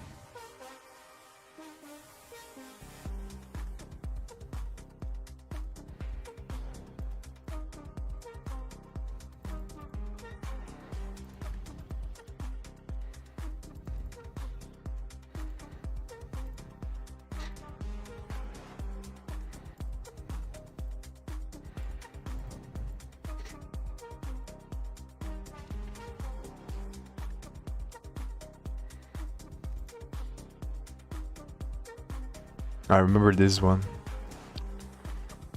I think I'll be right back.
Yeah, so here is the first time that it creates the painting props and passes as no.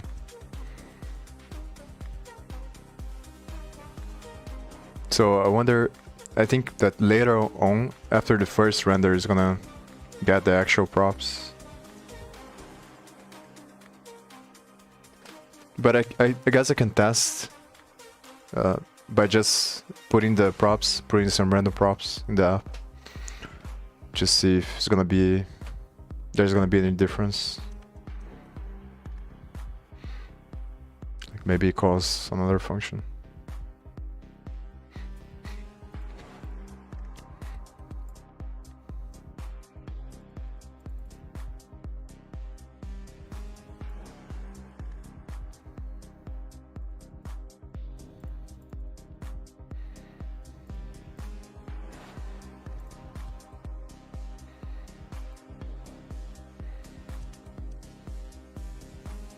There's gonna be no.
Going over these functions again to see if I can spot at what point the work in progress gets created for the first time. But I think it doesn't, like, I don't remember seeing it anytime.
Yeah, so it does all of that to parse the JSX when it calls this function, and then it goes back to the execution here.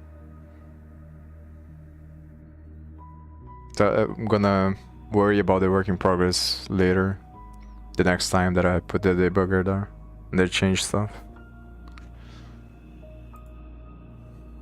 It's really weird though, I don't see it anywhere.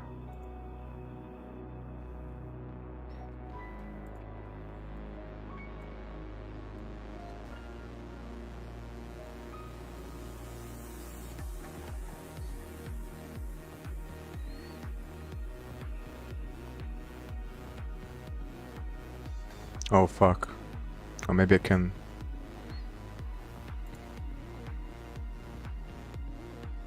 Maybe it doesn't show.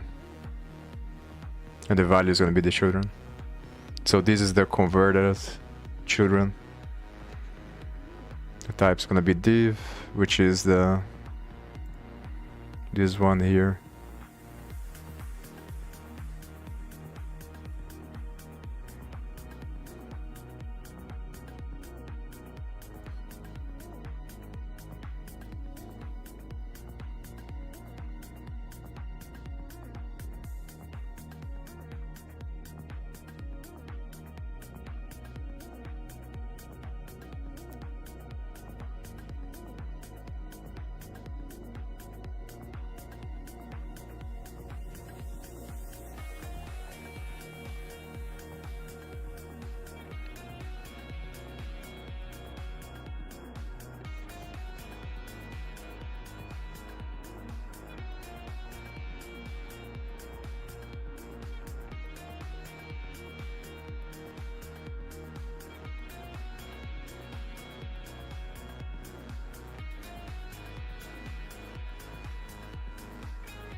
Yeah, so this is back in the mount component after I did everything.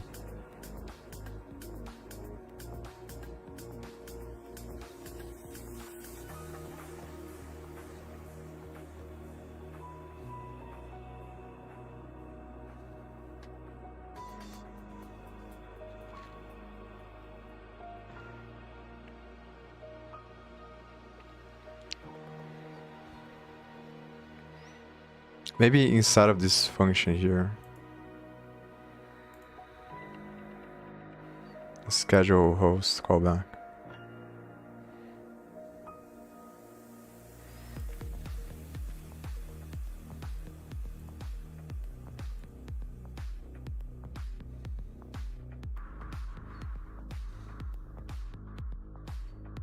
Oh, what was the function that's created this? Or this one?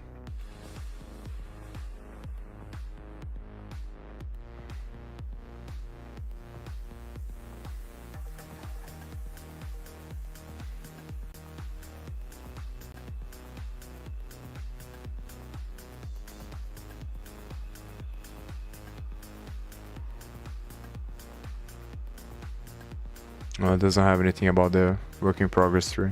Okay, work in progress variable.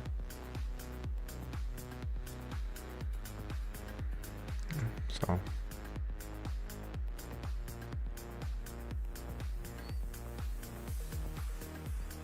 and it passes the value, which is the children here. Reconcile children.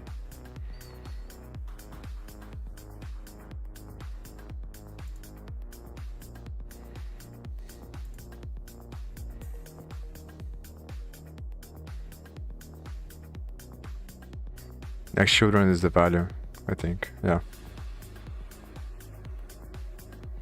Work in progress is the current.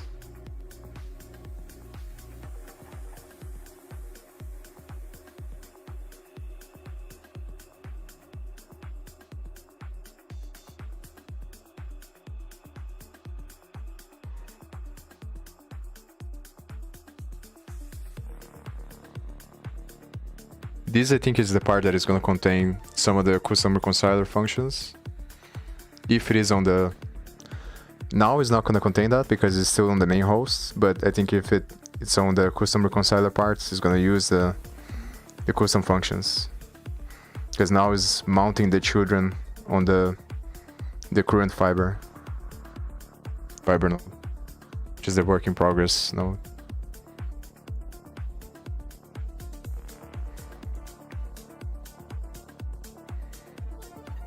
And this creates the fiber from elements,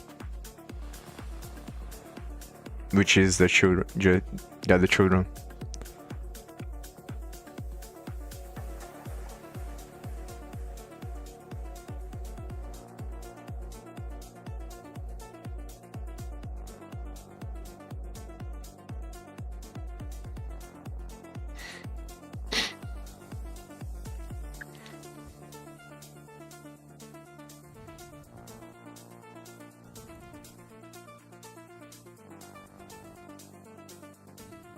And this creates another fiber node, which is gonna be the child.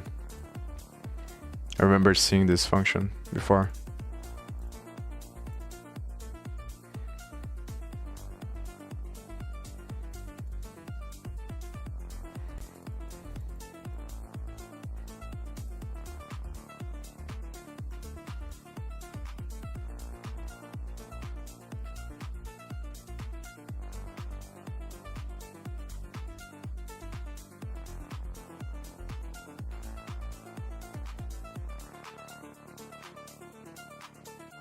So this becomes the fiber of the child.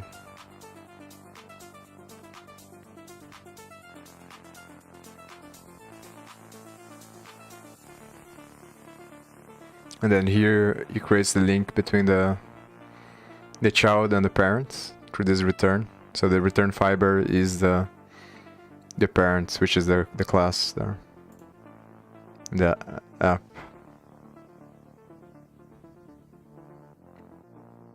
Shouldn't this be the element though? Or maybe because they are siblings. So yeah, I think that's... No, because this... let me think.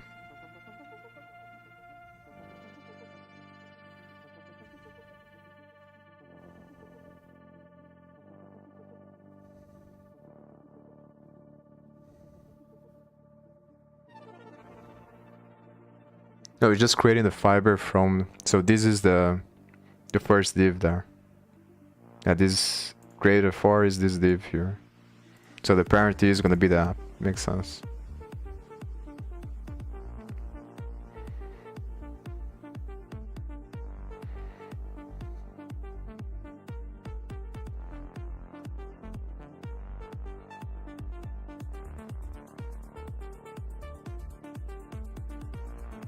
Here.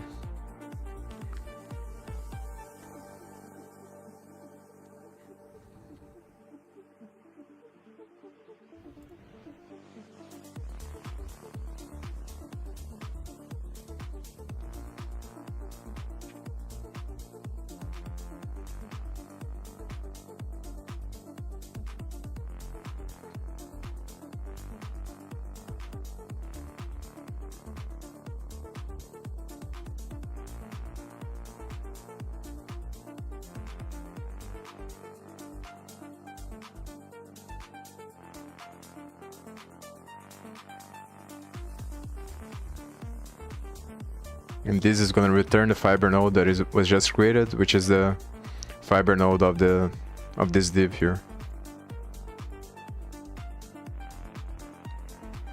So these returns.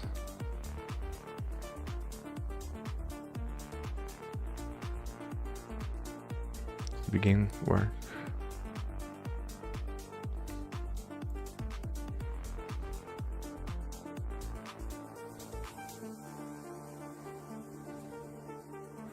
So it goes back to the function. So the next becomes the child and the perform unit of work.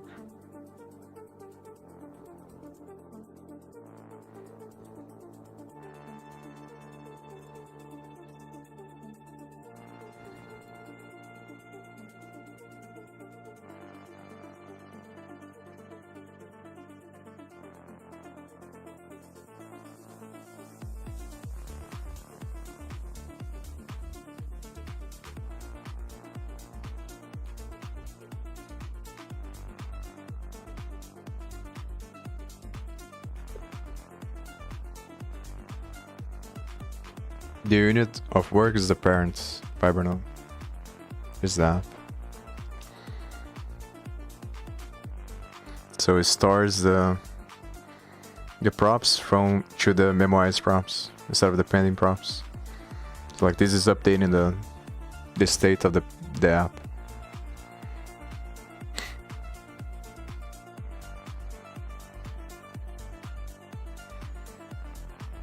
So if next is no, it reached the end of the tree, I think. And if it doesn't, then the work in progress becomes next, which makes sense. And then it's gonna go back to the work loop, I think. Yeah, there you go. So it calls it function again, and this function is gonna do the same stuff that it did before. So it's gonna get the child until it reaches the end of it, I think.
It creates a copy of the work in progress, which is the unit of work, which is the child of the app.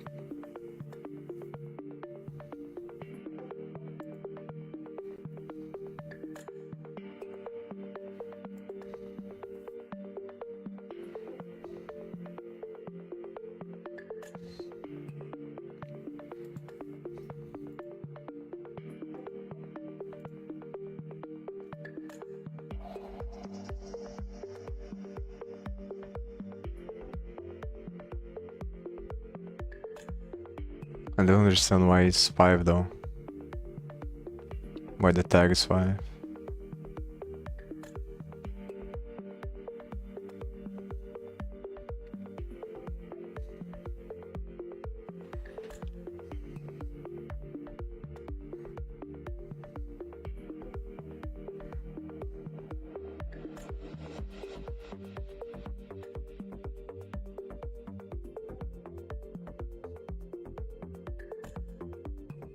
There's gonna be a host component. So it's just a component of the host, and I guess the first one is indeterminate because it's the first node to be run, so it's the root host. But then after that one mounts, it is gonna set up the child of those as host components. So I think it makes sense, but I think I missed or didn't pay attention to. I think it was just the functions that were just called there. Obviously, that are gonna create the tag.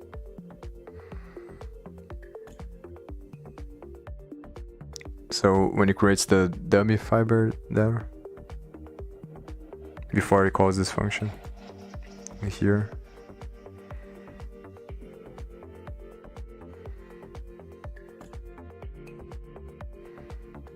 No, maybe here it's already has the tag, so it's probably way back when you created this fiber node before you called everything.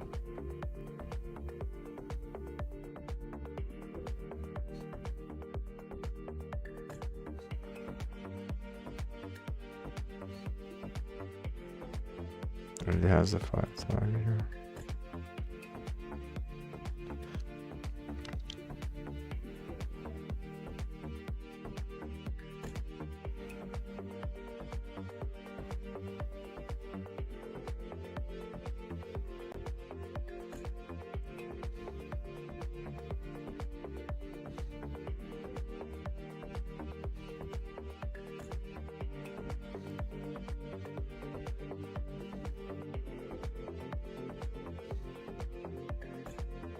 Oh, I forgot where is the function that creates that.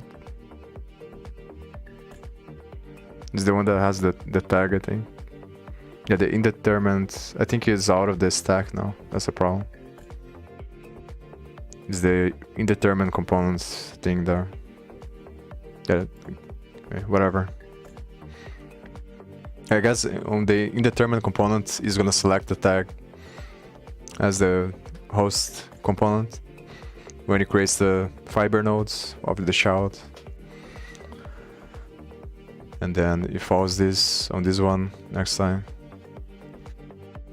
And I guess it decides that based on global variables, probably. Yeah. Maybe next time I pay attention to that.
Yeah, so the type is going to be either an HTML element or a function, if it is a functional component.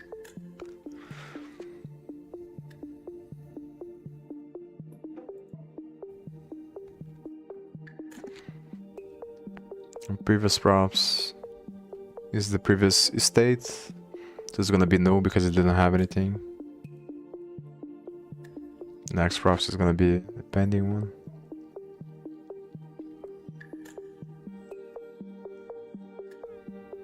Yeah, so memoized is the one that was before, and pending is the one that is the next one. And then pending is on the work in progress, which is the fiber node that is being worked on. And memoized is on the current, which is the current fiber that is mounted into the DOM.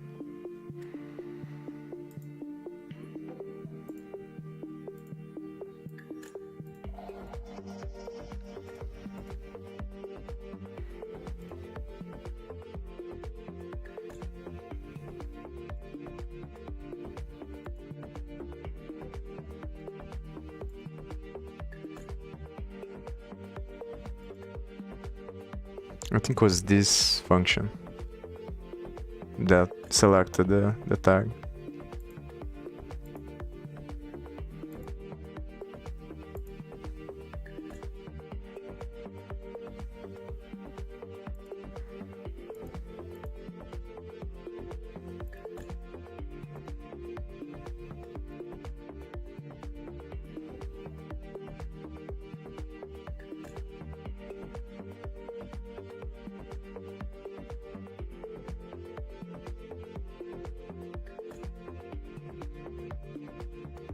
So based on these conditions, it's gonna select if it is a functional component or HTML. And create fiber from type and props.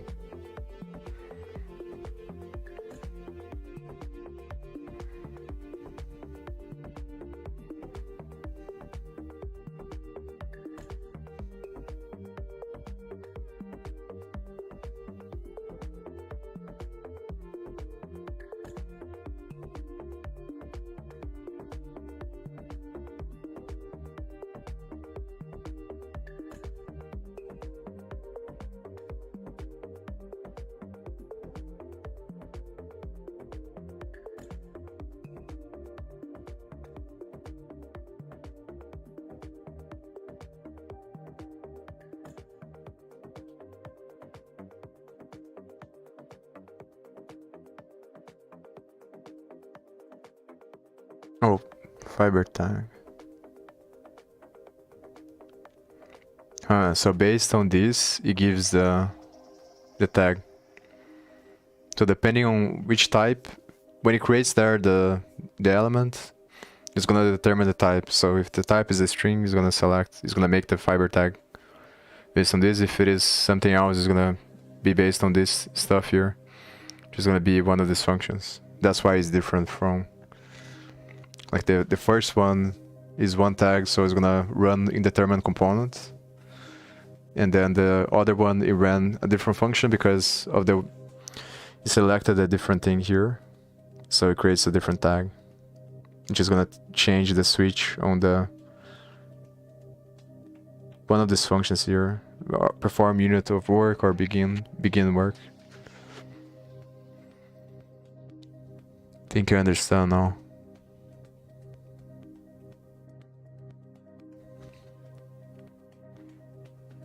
Then when it breaks, it returns the tag.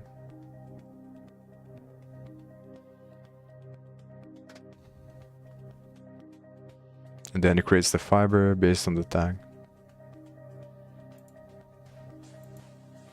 Yeah, tag equals tag. It's gonna be 5.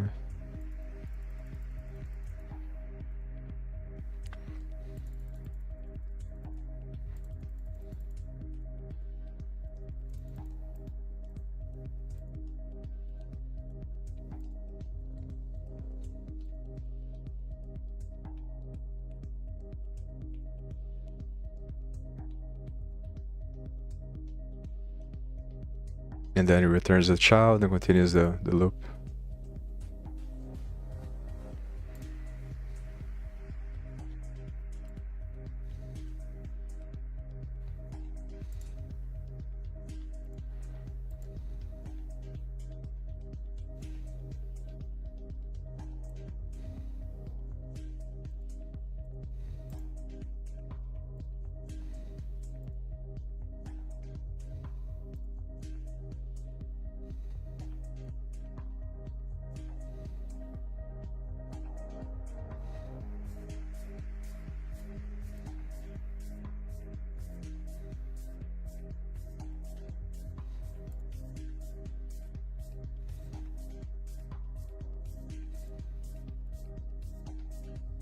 Now it's gonna be 5 and goes back to the host component.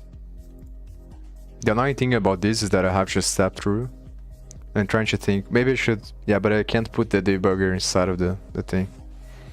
Because I'm curious to know what happens, either if it's a different component. I guess the easiest way would be just to replace this with another component. That way it's the first element that is gonna be run. But obviously, what's gonna happen is just that the type is gonna be different, so it's gonna create a different tag. And then it's gonna run. But then I'm curious about the siblings. Like, how does it get the siblings? Because so far it's only going to child, from the child. But I guess it's gonna be based on the condition, because current is gonna be no, and then it's gonna run another function, and that function maybe gets the siblings, but I should go back at that point and then go try to find the siblings.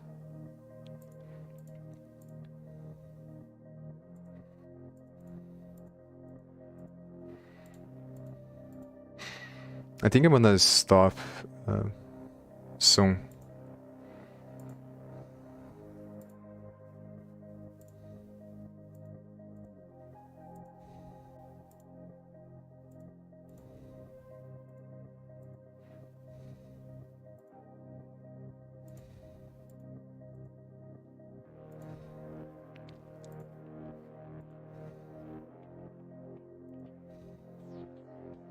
Yeah, let's see. Current's different than now. And what is current? Current. So if you already have an alternate, then yeah, because the alternate is the other tree that is gonna contain the state. So if it exists already, it means that it's the second time is a re-render. So the tree already has a state. So if that's the case, it's gonna run the diffing algorithm. It's gonna compare the two states to see if it's gonna update the component or not. It's not that complicated, it's just very annoying to understand, I think. Because there's a bunch of functions, so it becomes very confusing to go back and forth.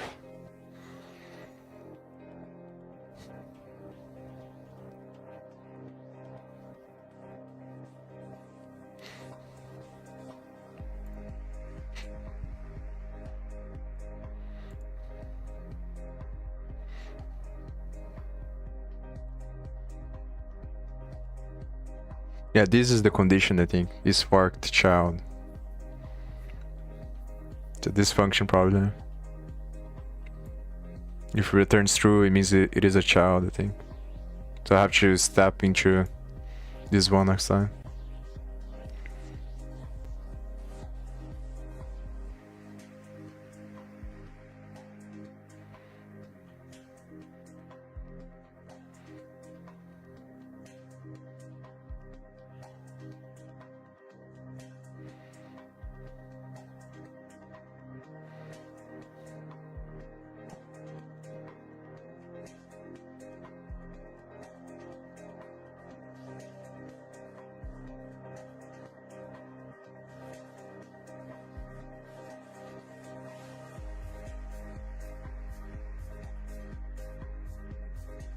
So now next is no.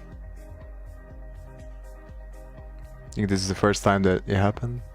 No, maybe not. Yeah, I think it's the first time. It's before it was sitting this condition here. Or no, it was sitting this one.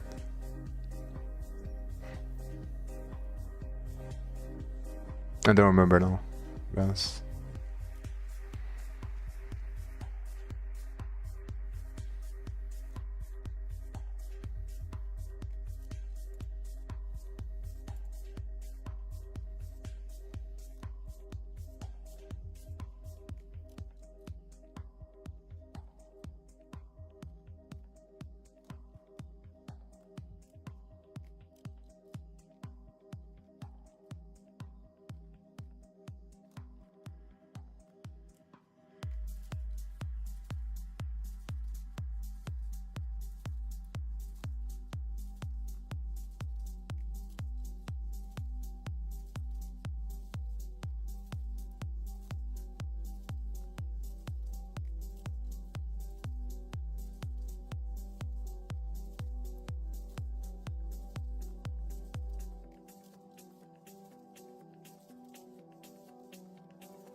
Is removing the context from the stack.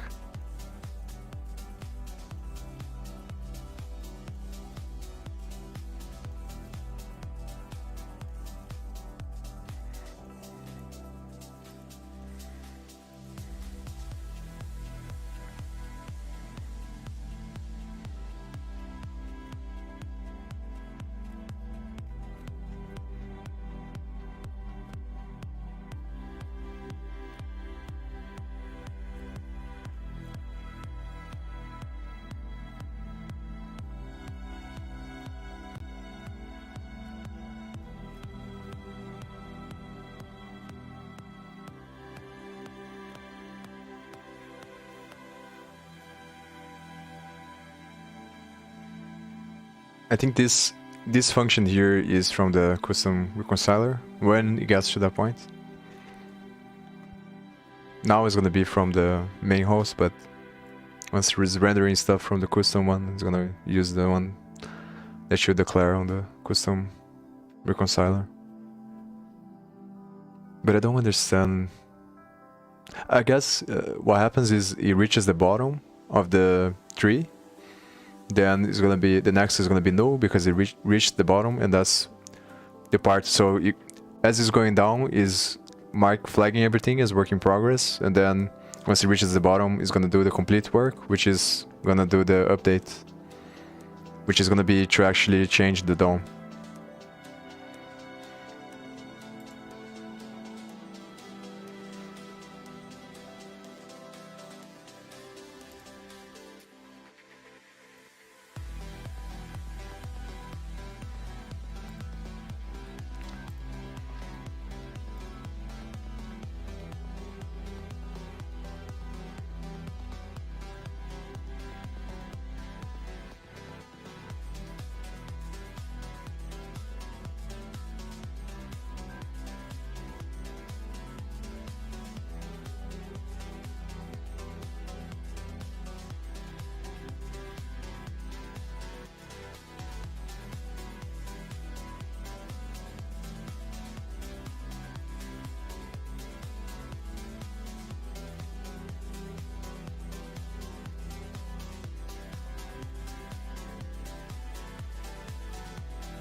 And now it's gonna create the HTML elements based on the type.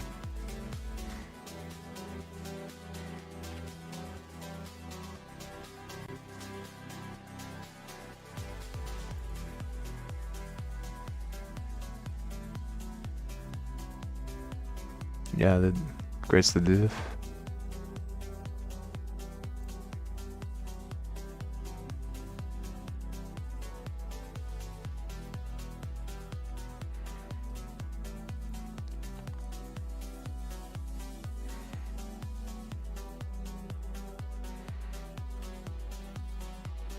Pretty sure node is something related to the. I remember seeing this on the source code. It's related to the DOM, I think, that uses this random key.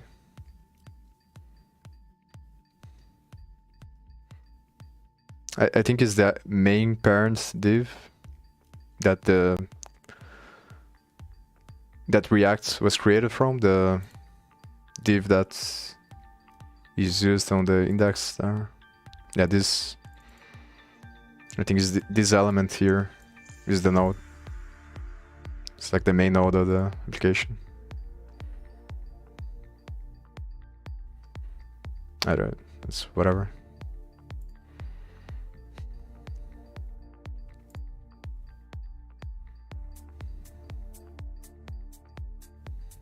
Yeah, oh no, so the node is the div. This is the current one.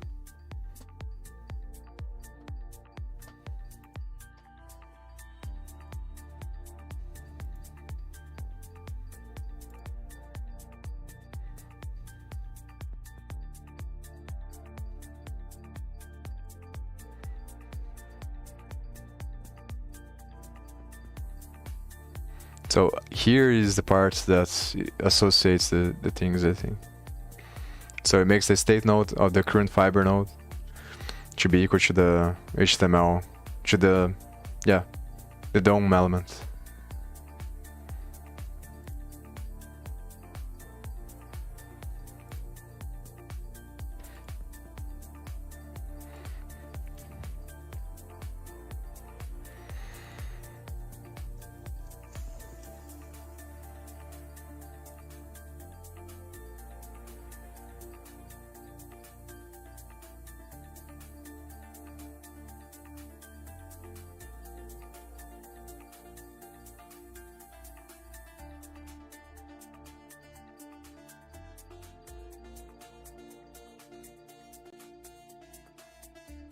remember seeing these bubble properties as well.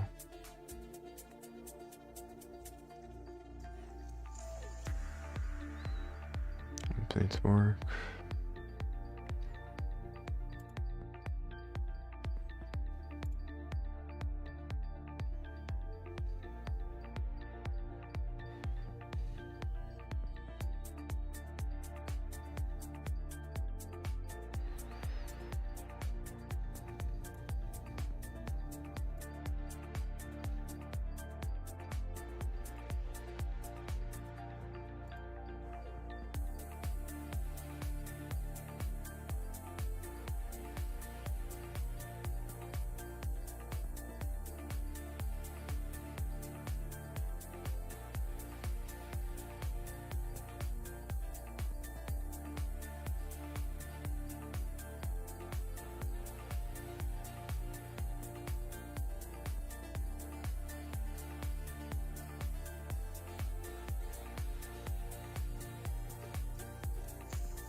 This cleans up the current fiber, I think. So cleans up the stack in the current fiber.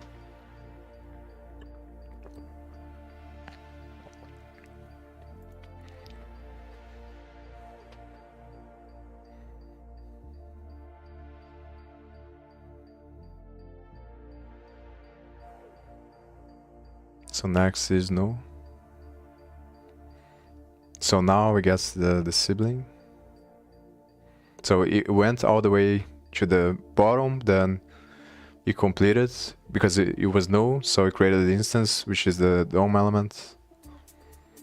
Then associated that with the fiber, and then now it's getting to the sibling, so it's going back and going to the sibling. And then I assume that it's gonna go to the bottom again.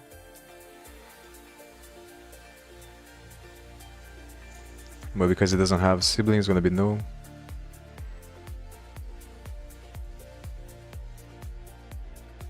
So completed work is the parent. So yeah.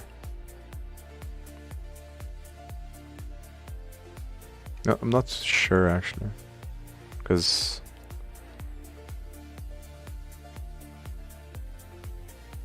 maybe I was in this div because it reached the bottom, so the parent is the header. So we created the instance for this one.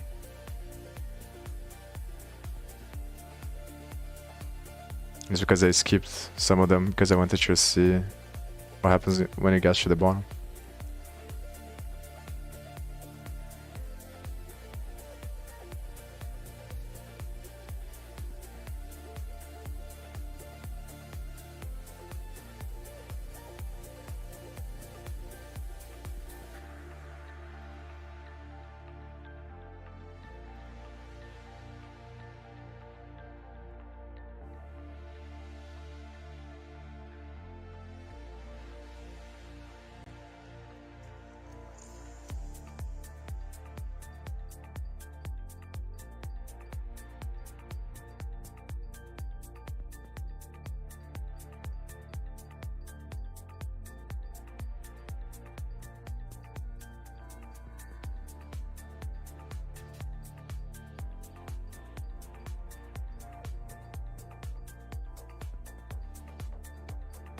So it creates the instance again. It's weird that it creates the instance, because how does that work? Let me think about it. Because if it appended the this child first, then how does it make sense? Because it needs to have the parent before it appends the child. Yeah, I don't understand really well how that works.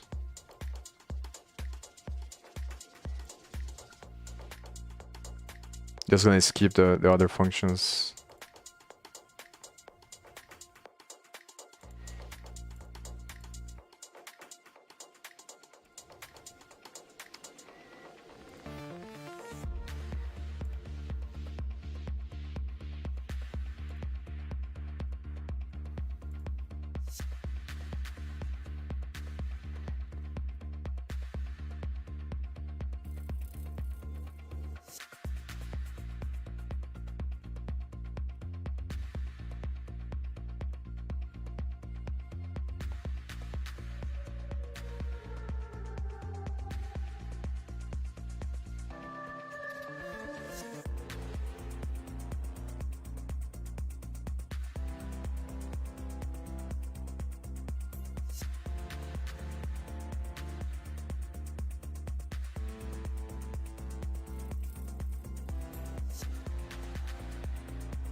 There's this div here.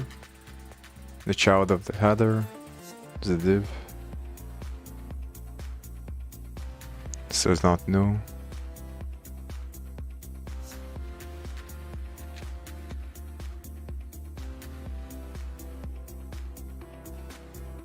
And so I already appended the other one.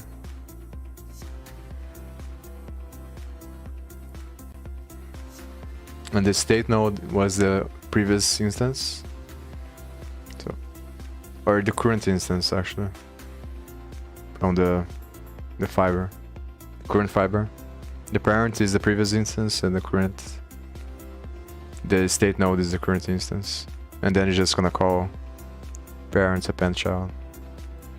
And that's what puts the thing on the DOM.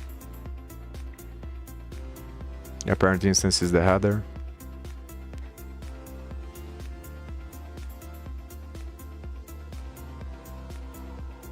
And I guess the thing that creates with the random number there is a class name for the components that it adds to the actual DOM.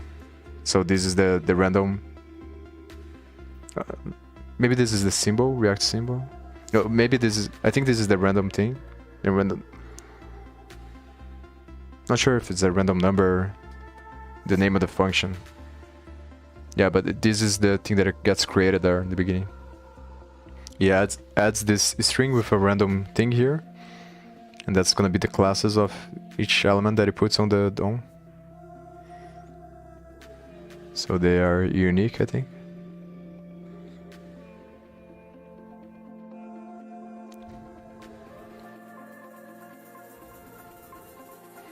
So from here to here.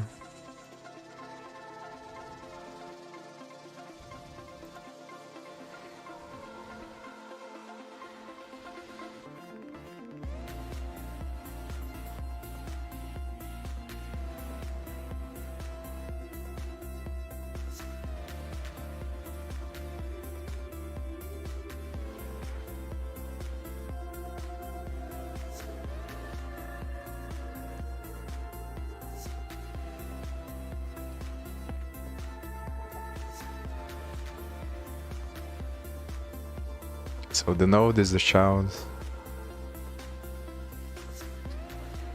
Means the parent is the work in progress. And the node doesn't have siblings. So it checks if the node doesn't have siblings and if there would, like, in which case it wouldn't be in which case the node that returned wouldn't be the work in progress. That's the question. Because if here is the child, then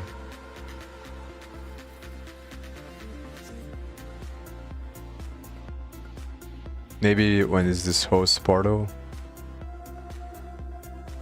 could be this thing here. Yeah, I think that's gonna be the case where it doesn't hit there.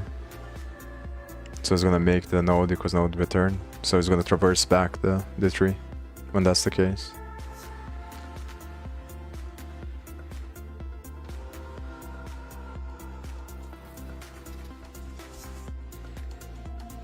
If the node sibling is not null, it makes the parent of the sibling equal to the parent of the current node.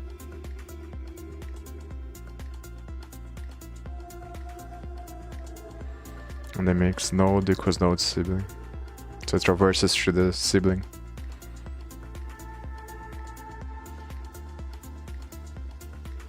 I'm not sure if I fully understand, but I kinda get it, so. And this part is the part that associates the state node with the instance. So in the next iteration, it's gonna use this instance. This one is gonna be the parent, and it's gonna append the child again. I think I'm gonna stop here because I'm already tired. I think I'm probably gonna continue to step over this until I figure it out. I think that I'm probably gonna go faster, and then I'm just gonna go from the beginning again after I made these changes here to see how it's different. Yeah, So I might come back today, but probably not. So, but probably next time I'm still gonna be studying this because it's kind of complicated and I have to figure out how the context is gonna work and how can I solve this stuff here so that the order of updates is the correct one, so I can fix the problem with the React Pixie library. And also understand how to use this stuff in a functional component. Just see if I can translate the thing from a class component to a functional component in the other one, because I think that's gonna be better than to use the class component. But yeah, so